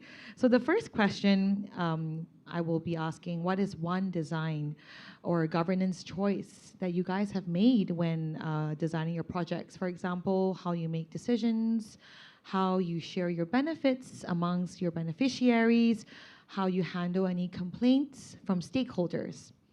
That also made people feel that your work was fair and still respected their dignity. So who would like to answer that first question? Fong, go ahead. Okay, thank you for the question. It's a very good one. And I wanted to share on this question because we had to face with a problem in Vietnam that could, like, if we didn't do it very well, then it could hinder the project, the whole project. Because, okay, so I will have a question to ask you guys first. What is the first thing that you think about when you talk about the word mental health? Like, just no need to answer me. You can answer me, but no need. Just, yeah, like after 10 seconds, you will have something to pop up. And in my community, a lot of people, they will think the word crazy and illness, and a lot of other stigmatized words that could relate it to the word mental health. But actually, that word is very benevolent. It's just describe the mental health, that's all. However, because of that stigma, so if we didn't do it very well on how we frame our project in Vietnam, then we couldn't reach our beneficiary. And if we introduce our project as the mental health support for teacher in rural area, there's no way we can receive the permit from the local authority to do it. So what we did to maximize our impact and reach our beneficiary, we had to do an opt-in strategy, which means that we have to reframe our project. And as you can see, the name of the project is At Peace Teacher, Strong Student. So we didn't mention any mental health, like use any mental health word in that. And we reframe it as soft skill development or professional development to have teacher together. We added to the agenda and to the lecture the skills that they can have managed their classroom and also how to work better with their students. So we can organize that project, and in the safe space, we can openly talk about that and gradually have them recognize the right concept of the word mental health. And we are very happy that we succeed with that. And after the project, the teacher who joined join the workshop, they can openly use the word mental health without any stigma on that word anymore. Wonderful, Huang. I love that opt-in approach that you took to kind of capture the early adopters, and then once they started experiencing the benefits, that's how you could kind of draw the majority into your solution. That's really awesome. Well, next I would like to ask maybe Cyrese, would you like to share a little bit more about how you helped ensure that your work was still perceived as fair and dignified by the people who were using it? Okay, so I really like this question because if there's one word that mental health subscribes to, and we can ask our volunteers and some of our fellows, it's really dignity. It's because we are rooted in respecting that dignity is something that people are born with. It's not something we can give or something we can take. And how we do this is, there's a lot of ways, but I want to highlight two. And the first one, the key word is co-creation. So co-creation is because we are actually working with children, minors. And it's easy to just tell them that, oh, we have designed the program, you will follow, especially since we're working with their teachers. And the dynamic in the school is the teacher teaches, the student listens. But for us, we made it different, and that is what we also inculcate in our workshops. So in the word co-creation, we make sure that our approach is always co-created with students and the teachers. And how we did this is we did a survey which was answered by actually around, I think already 300 people. And what this does is we actually got a lot of insights from the students on which adult they trust, what kind of mental health challenges they experience at school, at home, and it's an anonymous survey. And one of the things there is the school and the local government unit actually questioned why the survey is anonymous. And we stood our ground and we said that if we're not gonna make it anonymous, even if we don't share who is behind the survey to you, that the students will actually lose their trust on us, because they will always have it at the back of their mind that they confess something on our survey, and then they will feel like anytime soon we'll tell their teacher, and then the teacher will approach them. So that is one way that we maintain dignity, is we make sure that when we say anonymous, it really is. And just to share that we actually have, in a way, a child protection officer in the name of Jim. So we play a lot of hats. And in this way, we actually make sure that there's someone holding us accountable when we're working with children. And Jim will always remind us that of the quote that says, "Nothing about us without us." And how it applies to children is we won't involve children in a program that they did not have a say in. So that is how we do co-creation. And also, we validated the survey result, not just with the LGU and not just with the teachers, but actually with the students themselves. So we gathered them through an FGD, and they actually validated the result and even shared more, because that's when they realized that they could actually trust our program, that we won't tell anything to their teachers that they're not comfortable to tell them to begin with. And then the second one is, I believe that dignity should always involve cultural identity, or your identity as a Filipino, and because our project is in the Philippines. And the thing that a lot of adults feel when we talk about mental health is we're forcing them to subscribe to a concept that did not exist in their generation, that we're introducing a strange concept that they have to accept willingly, because a lot of students right now are experiencing mental health struggles, and then they will tell us that in our time it doesn't exist, so why should we mind that? So what we did is we actually revised our approach, and we included what we call Filipino values. And the Filipino value that we centered in is actually the word kapwa, or fellow human being. So all of you are my kapwa, or my fellow human being. So how we did this is we made teachers realize what are their Filipino values and how some of the values that they believed in were actually harming them as well, as much as it's harming their students. And that some of their Filipino values that they hold are actually some things that they can use to be more empathetic. So we didn't make them, we didn't tell them that you have to lose your being Filipino in order to be sensitive to mental health. Actually, you have to be more Filipino to actually believe in mental health. And that is how we always maintain and respect the dignity of our teachers and our students in mental health. Thank you. Thanks for sharing that, Cyrese. And I would like to maybe hear from Bart and Christian as well, quickly on how you also ensure respect and dignity in your design. Sure. Maybe if I can start. So for our project, Thermo Talkers, to keep to handle by design, handling complaints and keeping our partners dignified, we ensure that they are actively engaged and actively included in the process and what we're trying to achieve with the project as a whole.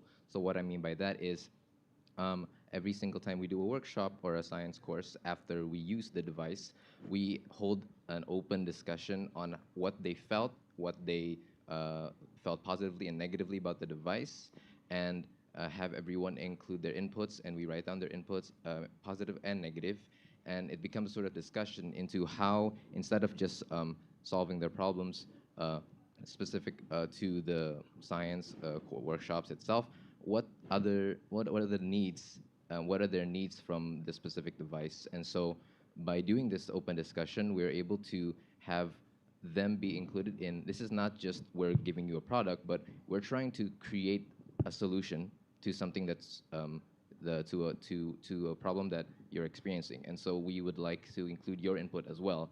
And not only are we just asserting our own solutions, we want to know from your unique perspective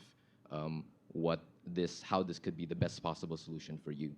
So I think that's how we address the complaints and keep our partners, schools and students and teachers dignified. I love that. It's like co-creating a mutual solution that works. Bart? Following on both points, co-creation, co-creating. So we at PurPath, we work with students, right? Both online and offline through workshops. And in this, we would, act as an observer. We would observe their behavior, listen to their needs, being very empathetic. What do they want? Actually, we would, when we have many assumptions towards students, but we don't let that assumptions just become assumptions. We would test it with students and then validate those assumptions. If it works, then okay, we are on the right path. Then we're trying to upgrade from our proven assumptions. So we're trying to build a platform where we would be more than just an assessment platform where students just come, take assessment, and go on, read about what my results, and that's it. No, we want to do something more than that. So the question is how and what do they want? So we don't go and ask them what do you want? What do you want after you read the results? What do you want next? No, we would actually test it. They would be like, all right, the assessment is pretty nice, pretty accurate, but what can I do with these results?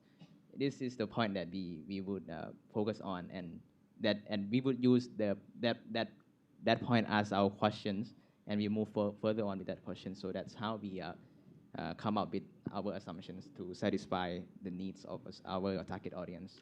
Yeah. That's great. So you're testing your assumptions, using it to create a better solution. Awesome. So next question, I really want to hear maybe from Kenny about how you overcame your first buyer problem. So when we say a first buyer or a gatekeeper problem, there must have been that one person that you needed to convince, right? That key person or institution that has to say yes for your model to work. So specifically for your project, Kenny, tell us about that. How did you overcome that problem? Yeah, I think when we are talking about the anchor stakeholders, I think there are two, I can say.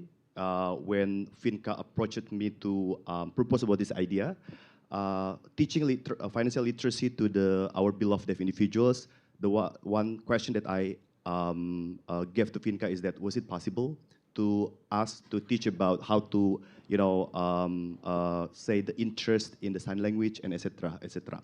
And then so that I made Finca did the pitch to me in like 3 minutes, and then when I understand that, okay, we can also amplify that kind of understanding and mindset to our stakeholder. So the first anchor was the accounting software provider, because we did our project all fully digital, so that it's more practical for them to, as long as they can connect to the internet, then yeah, it's good to go.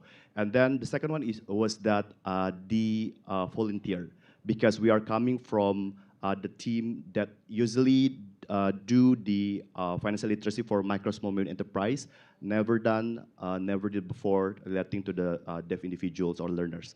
So the way we convinced them is that we did tell them relating to the how many services that we provide during the workshop, which was the sign interpreter and also the typist. So that kind of explanation made our two anchor stakeholders believe in us. Yep.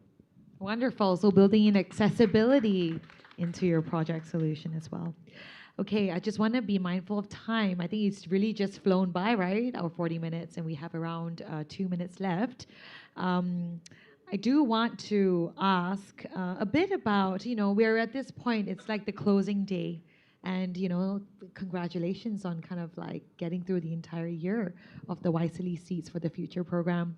But what is your next focus? What is your next 6 months going to look like?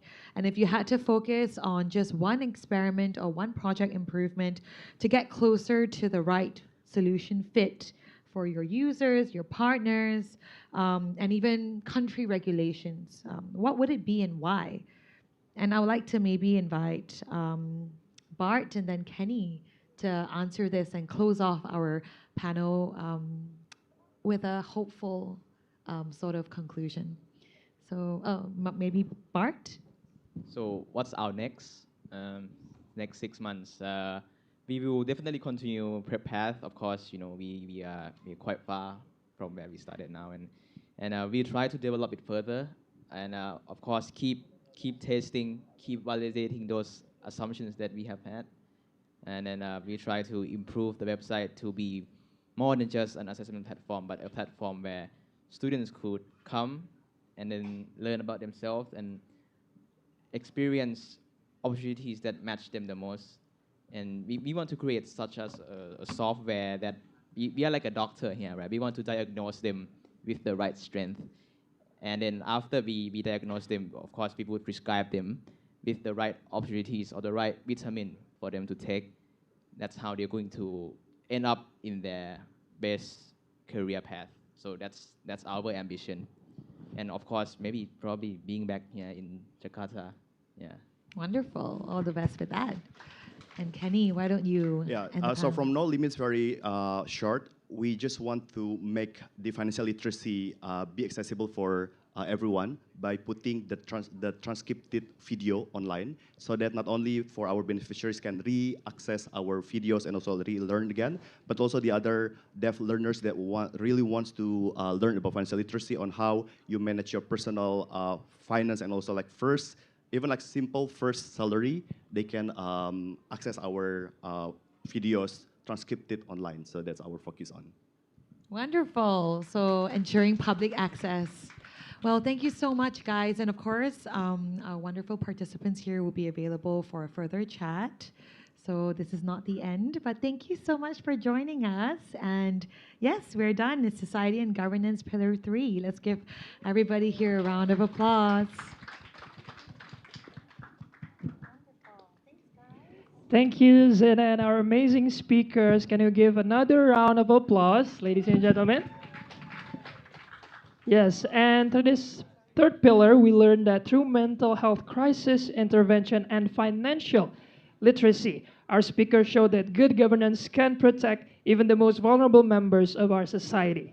And with a more inclusive STEM and coding education, we learned that inclusive governance is more than a policy. It is a commitment to ensure everyone has the same rights to thrive in this digital age. And now, ladies and gentlemen, we are moving on to our fourth pillar, innovation and entrepreneurship, where we'll see how creative solutions are transforming markets and creating wider access for everyone.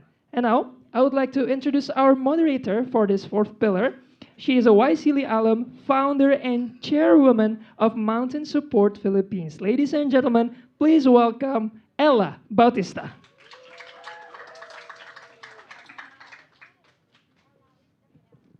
So hello everyone, we're on to our last pillar. Yay! Okay, more yay at the back. Yay! Yay! All right. So with that, I would like to call our amazing, beautiful ladies from Malaysia. We have Siafika. More energy. And then we have Evie, also from Malaysia. Yay! And next from the Philippines, we have Nina. Woo! All right, love the energy. And then from Brunei, we have my Sarah. Woohoo! And then from the very, very far away country, it took them, I think, 18 hours to get here. From Indonesia, we have Olin. Woo! And then, yay! But definitely not the least, we have Andini. Yay! All right, so all women here, all beautiful ladies. So again, we're closing with innovation and entrepreneurship, but not just the usual startup story. This is about young people and young women. So building solutions in real communities with real limits and real responsibilities. So let's begin, shall we? All right. So for our first question, we are young people here, starting from almost zero, I believe. Many of us do not have capital or networks or proof that we will succeed. And these ventures are all led by women. So the question is, why should the world invest in youth-led, especially women-led, enterprises in ASEAN, even before success is guaranteed? Why? So perhaps Yafika, would you like to start? Okay, thank you so much, Ella. Hi, everyone. Oh, okay, there is no energy, I think, because this is the last session. Okay, hi, I am Shafika from AgriBuddy. We are actually from Malaysia. So basically what we do is we develop an AI crop management platform for paddy farmers. So basically the smallholder farmers, usually they just like record their operation manually, but with AgriBuddy, we help them record the operation inside our mobile apps. So thank you, YSEALI Seed Fund, because we actually use the fund to develop the apps from data that gathering with the farmers, and we test our apps in the real paddy farming. And after that, we give like workshop to the farmers, the students, and also the government agencies to really know how to use our apps. And we successfully onboarded 224 farmers after our launching in August 2025 last year. So aside from that, we actually got 2 awards, actually gold awards in Malaysian state level in Sabah and Selangor, and it's actually proof that our app's credibility through the showcase of our tech. So we are really, really grateful to have to receive these grants and prove our value, even though we are just a youth, woman-led enterprise. So I think I answer your questions. Yes, thank you so much for that. What a powerful way to start this panel. Perhaps someone else could add to that answer or could build up from that. I think Evie is staring at me with her eyes. I can feel the pressure. So perhaps you can build up from that? Yeah, sure. So, hi everyone, apa kabar? My name is Evie and I'm also from Malaysia.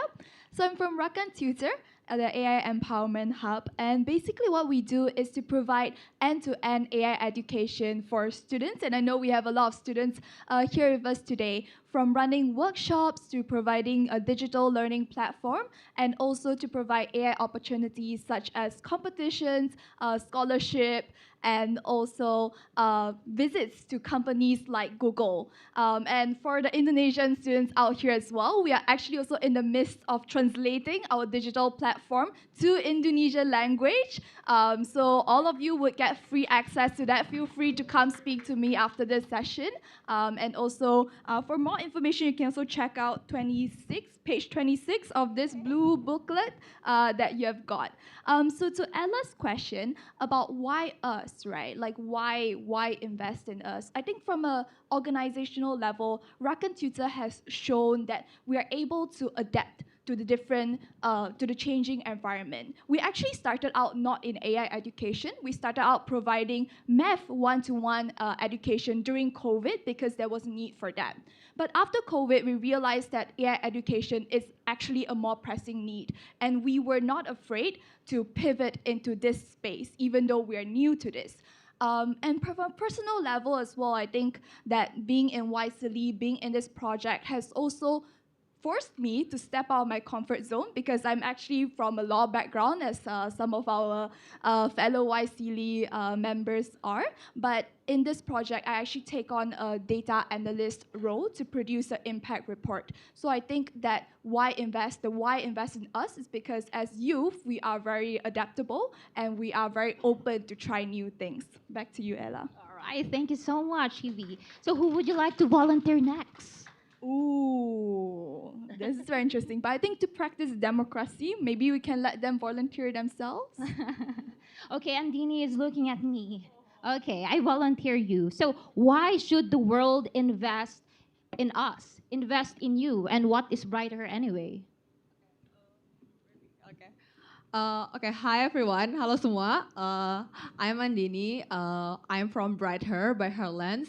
So a quick intro about Bright Her. So we are training doctors and midwives so they can do this cervical cancer screening using an AI-powered mobile app.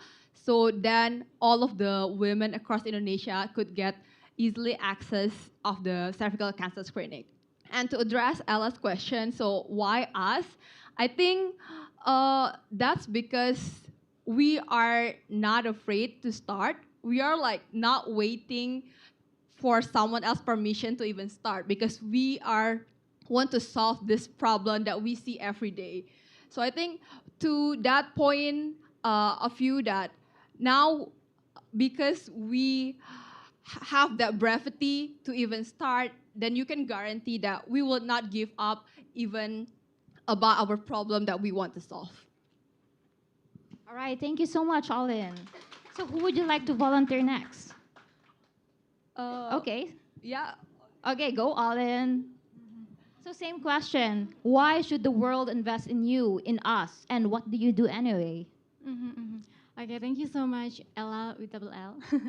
Hi everyone, my name is Caroline. I'm from Indonesia and I am the project leader of Disapreneur Learning Hub. So Disapreneur Learning Hub is one of the first disability entrepreneur hub in Indonesia and also Timor-Leste. So we basically conduct the projects equally in Dili, Timor-Leste and also Sleman Regency, Indonesia. So we empower existing and also aspiring disability entrepreneurs in both of the country equally. So existing disability entrepreneurs mean that they have already started their business at least 1 year, and aspiring meaning that they literally just started the entrepreneurship through our project. So there are 4 main activities that from Disapreneur Learning Hub, like entrepreneurship training, mentorship, small grant, and also providing market access. In both of country, we have empowered around 42 disability entrepreneurs. And also we involve 90 volunteers from both of the country. So why must emphasize to youth and as well I think as a women because we felt like there's multiplier effect when we invest to youth and so women. Especially maybe I have to highlight about investing to women. When we invest to women, we not only invest in women but also they can reinvest as well to their family, to their kids.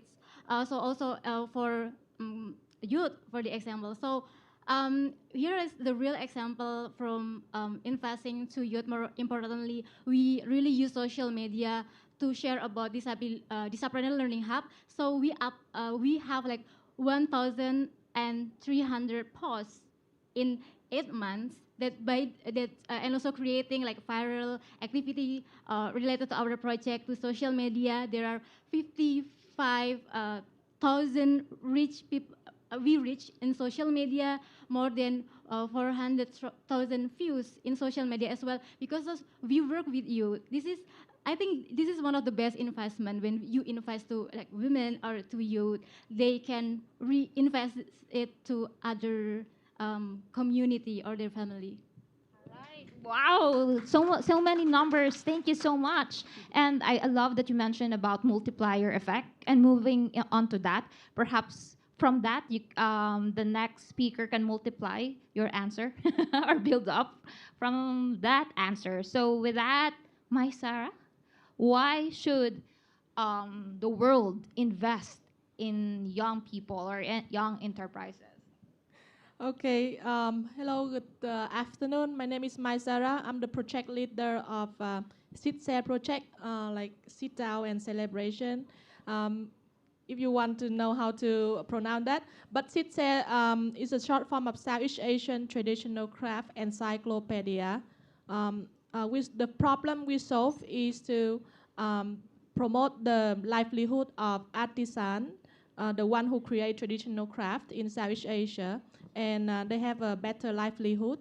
And what we do through our vision and mission is to connect them with designer, finance, and marketing to get them to design better product and approach better buyer. So throughout the project, we have make 72 workshops in Brunei and to teach Bruneian to do traditional craft in Southeast Asia. And we have made an impact on more than 1,400 people who really hands-on the traditional craft. And through our online platform, we have made more than 600,000 impressions across Southeast Asia. We have created a youth video contest in launch in 5 countries. Cambodia, Indonesia, Malaysia, Philippines, and Vietnam. And we have 17 quality submission documentary from these 5 countries. And just last month, we conclude a regional workshop that we invite artisans and curators from Malaysia, Thailand, Vietnam, and of course Brunei, with more than 400 participants, aged from 5 to 75. And that was what we have done in the last 1 year. But of course, in the next 5 to 10 years, we hope that we can elevate the livelihood of the artisans. So back to the question, why should the others invest in youth?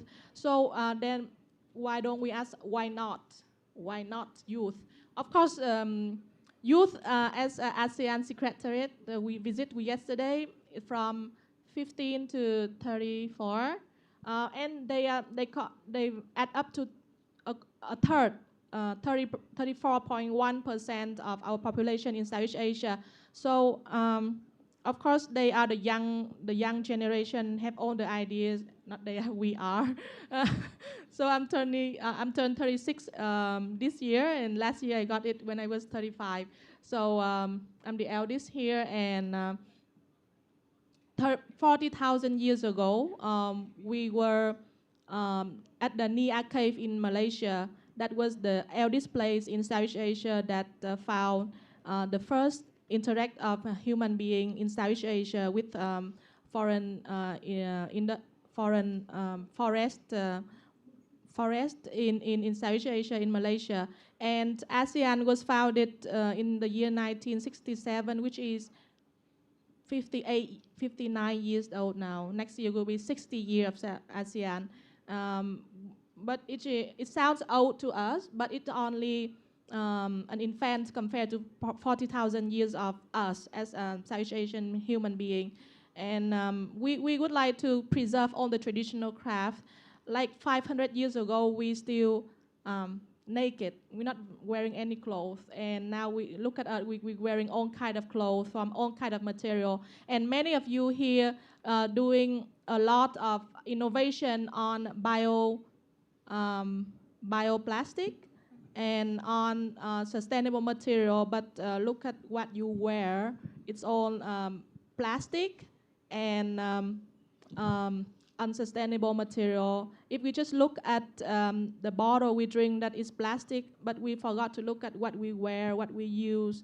It all plastic, it all unsustainable material. So that's why we try to keep the traditional craft alive in a better, another level. So why us? Because all we have is passion to make the community a better place. Thank you so much, my Sarah. I like your two-word answer. Why not? Yeah, why not? Nina, why not? Same Okay, question. Why not? So I'm Nina from Coding for Clean Environments, and we are a program that builds coding and fundamental skills of coding and integrates environmental protection and sustainability among youth.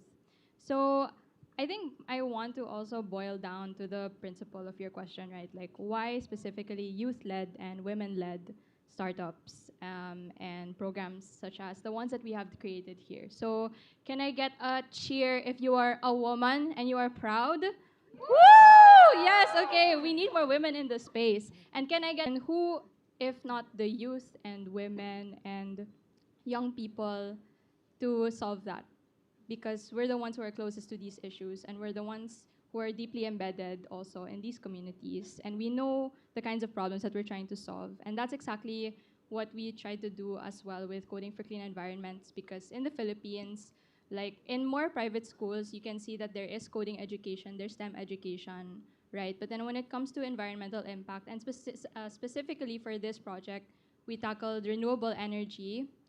There are issues that require technology, but then when electricity is something that is not as accessible in a country, sometimes you really have to do something that is a bit more complex, such as programming, to build solutions that can be used without energy or with renewable, sustainable energy. And so what we did through our program is we taught them how to use very basic coding fundamentals in order to build carbon footprint calculators. And that's why we were able to, I think, teach around 127 students. And so we can confidently say that now 127 more students are confident programmers. And with that, we also got them to build 27 or 25 carbon footprint calculators that they can now use at home and promote also in their schools and their foundations. So in short, we are the people who are closest to the problems. We know what's happening. And so again, if the question is why not, then we are also the people that should also say yes to the call to create solutions for these people. There. All right, thank you so much, Nina. Well, actually, in connection to that, you said that we are closest to the problem. And I think we all agree that across ASEAN, we face problems that clearly need technology and enterprise solutions. But many young people, I believe, especially young women, are starting without a background in tech or business. So my question is, as a young person, Nina, with no formal tech or business background, how do you begin building something like this? How? Where do you actually start? Okay, that's a good question, because even if I'm part of Pillar 4, I actually have no background in innovation, entrepreneurship, or technology. My background is really in psychology and education, which is very related to some of the projects here, actually. So when it comes to that, I think it can be very intimidating for people without any background in this sort when they become face to face with the technical jargon like business models and data and dashboards. But at the end of the day, when it comes to sustainability and solving problems that are impacting society and your communities as a whole, it really just boils down to three questions, I think, to put it very simply. So, my background is in education, so I want you guys to repeat the questions that I'm going to say. So, you just repeat after me, okay? So, it boils down to these three questions. What is the problem? What is the problem? Okay. Second question. How do we solve it? How do we solve it? And the third and most important question is why? Now everyone say why, right? So when you can simplify it in that sense, I think the path really becomes clear to you as to what your purpose is going to be and what the action plan is moving forward, because now you have a goal, you have a purpose, and you have the steps that you know that you need to take in order to achieve that vision, right? So at the end of the day, I mean I said this, but what what helped me was when I had that vision in mind and I had a goal, I started to get invested in entrepreneurship and enterprising and social innovation, because when you learn those principles and become business minded, you start to think deeper about the problems that you're solving and your solutions, and you realize that it's only through this that you can sustain your impact and grow it to reach communities at large. So there. All right, thank you so much, Nina. By the way, she has a she's majoring in psychology. Yes. So really, no tech background, no enterprise background. But she said vision. You had the vision in mind. So from there, you flourished. Now, in contrast, we also have someone with tech background. So, Andini, perhaps you would like to answer the same question? Yeah, sure. Since between this wonderful woman that using technology within their organization and their enterprise, surprisingly, I'm the only one who has the tech background here. So yeah, I think when I'm running this, the thing is, tech is become like the easiest part and not become the most important part. Because when you're trying to create like an innovation or so you're starting your journey in the entrepreneurship, it starts with a human, it starts with the beneficiaries, it starts with the users, which all is human. So the real work is defining the problems that you want to solve.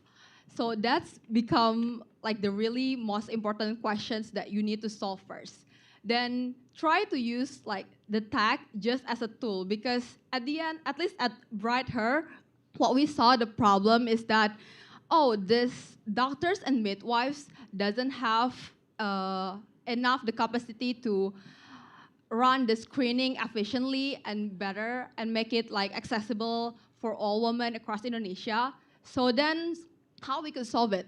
Actually, the first thing that we could do, and we did, is to give them a better training, a better skills. So that's why we created training. And on top of that, we use an AI mobile app just to help them, just to give them like a second opinion, so they can make their decision confident. So that's basically just how you use tech.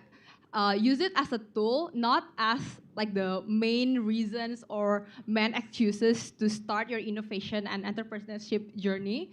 And then, because at the end, if you really know the problem, if you really know what you want to tackle, then it will come naturally what you need with the technology. Then you can just like call your friends, or just like cold email or cold message someone you see at online, and then, oh, do you want to come to join me build something like this? I think like you fit with our visions. And then yeah, you could bring those innovation and entrepreneurship alive and make an impact.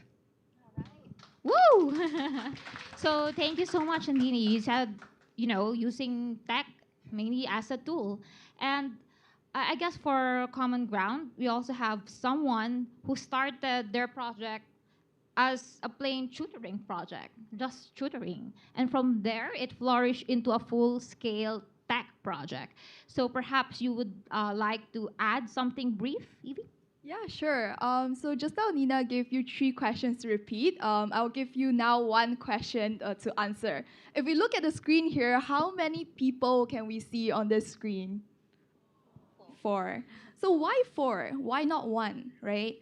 So I think sometimes when we start like venturing into a space that is unknown for us, forming the right team is very important. So what we did to venture into this new AI space from our previous background in tutoring is to get the right team. So we have Kai Song, for example, with a engineering background, Jay with a finance background, and a broader team of 30 volunteers, each bringing different skill sets. And just now I was discussing with Ella as well about the skills and talents in our team, and Ella was asking me, do you have anyone who knows how to do splits, like gymnastics? We can pull out people with various backgrounds, and this is how you can leverage on the people around you to venture into a new area. And there's 2 important words that start with P on the screen here. The first one is project, and the second one is actually partnerships. So we want to scale our projects across ASEAN, like to Laos and also to Indonesia. We actually rely on local partners and local institutions to help us to bring our resources into their ecosystem, because they are the ecosystem experts, not us. And I think with partnerships and with the right team, we can do anything, even if it's a new thing for us. Thank you so much, Evie. So what I've heard wasn't really about the tech, but bringing on in the right people. So thank you so much. With that, for our final question, I believe that life is hard. Is life hard, especially these times? Is it, or is it easy? Hard. Okay. So life is already hard, and being young in ASEAN is really hard. Do you believe so? Yes. And building social startups comes with lots of stress, sacrifices, and no promise of success. So the final question is, why choose to do this anyway? Why make life harder by building a social enterprise when there's no guarantee it will work? So why? Olin, perhaps you would like to answer? Thank you, Ella. Why? Because I feel like I have, for me personally, I have a reason why we built this Entrepreneur Learning Hub, of course, with my team, DGS, and also Mary from Timor-Leste. So I have, my sibling is autist. She is deaf and also cannot mute. She cannot hear and also cannot talk. And then from that, on the other hand, there's a data say that in Indonesia, there are 22.5 million people with disability, but only 3.2% that having job. And the rest, around 21 million, they don't have job. That's also happened in Timor-Leste. There are more than around 38,000 people with disability in Timor-Leste. They lack of sustainable livelihood. That's why we create this Entrepreneur Learning Hub. We want to say to the world that people with disability, they have amazing talents.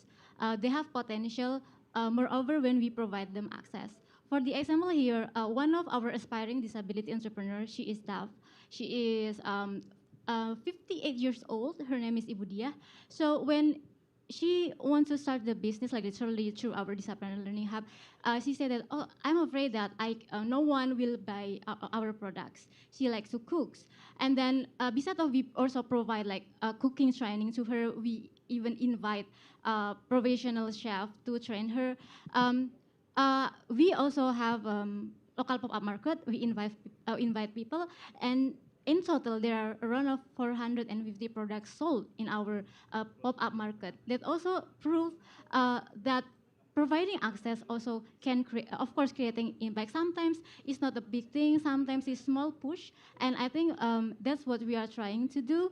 And life is hard, but I feel like when I'm not doing that, it's way harder for me. I'm doing that because there's a reason, and I do believe that even though with small push that we providing access to our disability entrepreneur, it will creating a positive and also lasting impacts to them.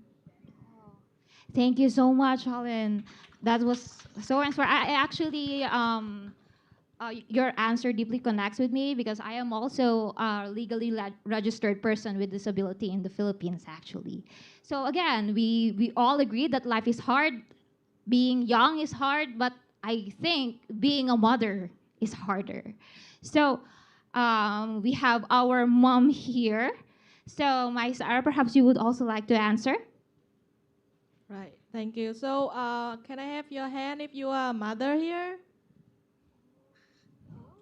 So only two, three. Okay. So we have, including me, we have four mother here, four mothers, right?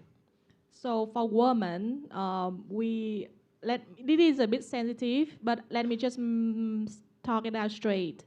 We bleeding once 7 days a month, which is a quarter of a month, which is a quarter of our young life. We bleeding. So it's very hard to be a woman already. So in the 1960s, the marathon in Boston, they still not allow women to be participants, and which is said 65 years ago. And I would tell you what I want in 65 years later. But before that, being a woman, we bleeding a quarter of our young life.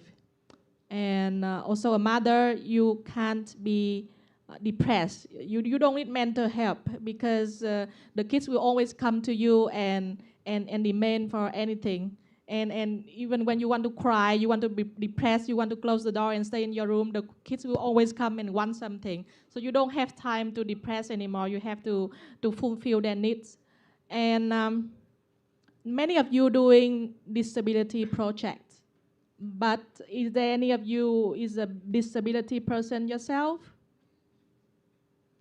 And so I think I'm the only one person who disability here, which I have a heart condition, and I have a pacemaker in my heart, and it's really hard for me to go through all the security check here because I can't go through those doors. I have to use a specific door. So being a woman, which we bled a quarter time of our young life. Being a mother, you can't be depressed. You don't even have time for mental help. And so being a disability as well. And right now, I'm in my period, and I'm really in bad shape, and I still can make it. Then ask yourself, why can't you make it? It's very difficult for me. During our project a month ago, that's the event that we invite 200 participants. Like in Indonesia or big countries like Vietnam or Philippines, there's 200 participants sounds a small number. But in Brunei, actually I am not a Bruneian. I just lived in Brunei for 8 years. I'm a Vietnamese. So 200 participants in an event, and then most of them are government officers, ministers, ambassadors of Southeast Asian countries to join our event. And just 2 days 2 days before the event, I burst in tears because I'm not sure if I can make it or not. And I want to make it a very meaningful event because it's about traditional craft and everything craft from our hearts. And even the speech itself, I want to talk it out without a paper in front of Minister of Culture in Brunei, and it was very hard for me. So I can make it. I made it, and I made it here today, sitting here talking in front of you. So you are much younger, more energy, and take very well care of your health, physically and mentally. And I don't think you can not do anything. You can do anything. Okay. You can do it. Thank you so much, my Sarah. So it's interesting you said that you were unsure whether you will make it or not, and look at us now. So it seems that the stars aligned. We are all meant to be here. Yay! So to close, perhaps you can answer Miss Siafika. Again, same question. Why are you making your life harder by doing this? Why? Okay, thank you, Ella. And same as my Sarah, I'm a mom of just one son. So it's equal to have like 10 son, I believe. Everyone agree, right? No. Okay, so why I and my team choose to run a social enterprise is because when we build AgriBuddy, co-created with farmers, we actually see it as a meaningful and feasible projects. So basically, we design the business model as in revenue generated while still delivering the community impact project to all the farmers. So seeing the farmers use our apps is really, make us really happy because we co-create with them. We go do all the data gathering with them. So I think all the difficulties, the challenges is really worth it. And we actually take that as our long-lasting sustainability rather than something that will not give us anything in return. So sacrifice now and live our easy life later. All right.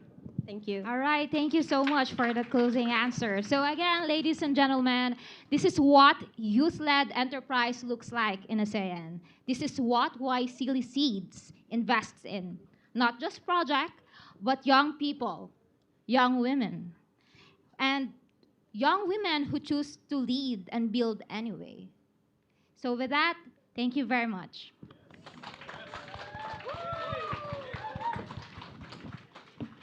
Thank you, everyone. And on behalf of YSEALI, I would like to thank everyone in attendance today. And also thank you to our amazing partner, BGBG Initiative. And ladies and gentlemen, may the seeds that we sow today grow into a safer, stronger, and more prosperous future for us all. That marks the end of our event for today. My name is Aldi Rashid, and see you at the next Ad America event. Bye, everyone.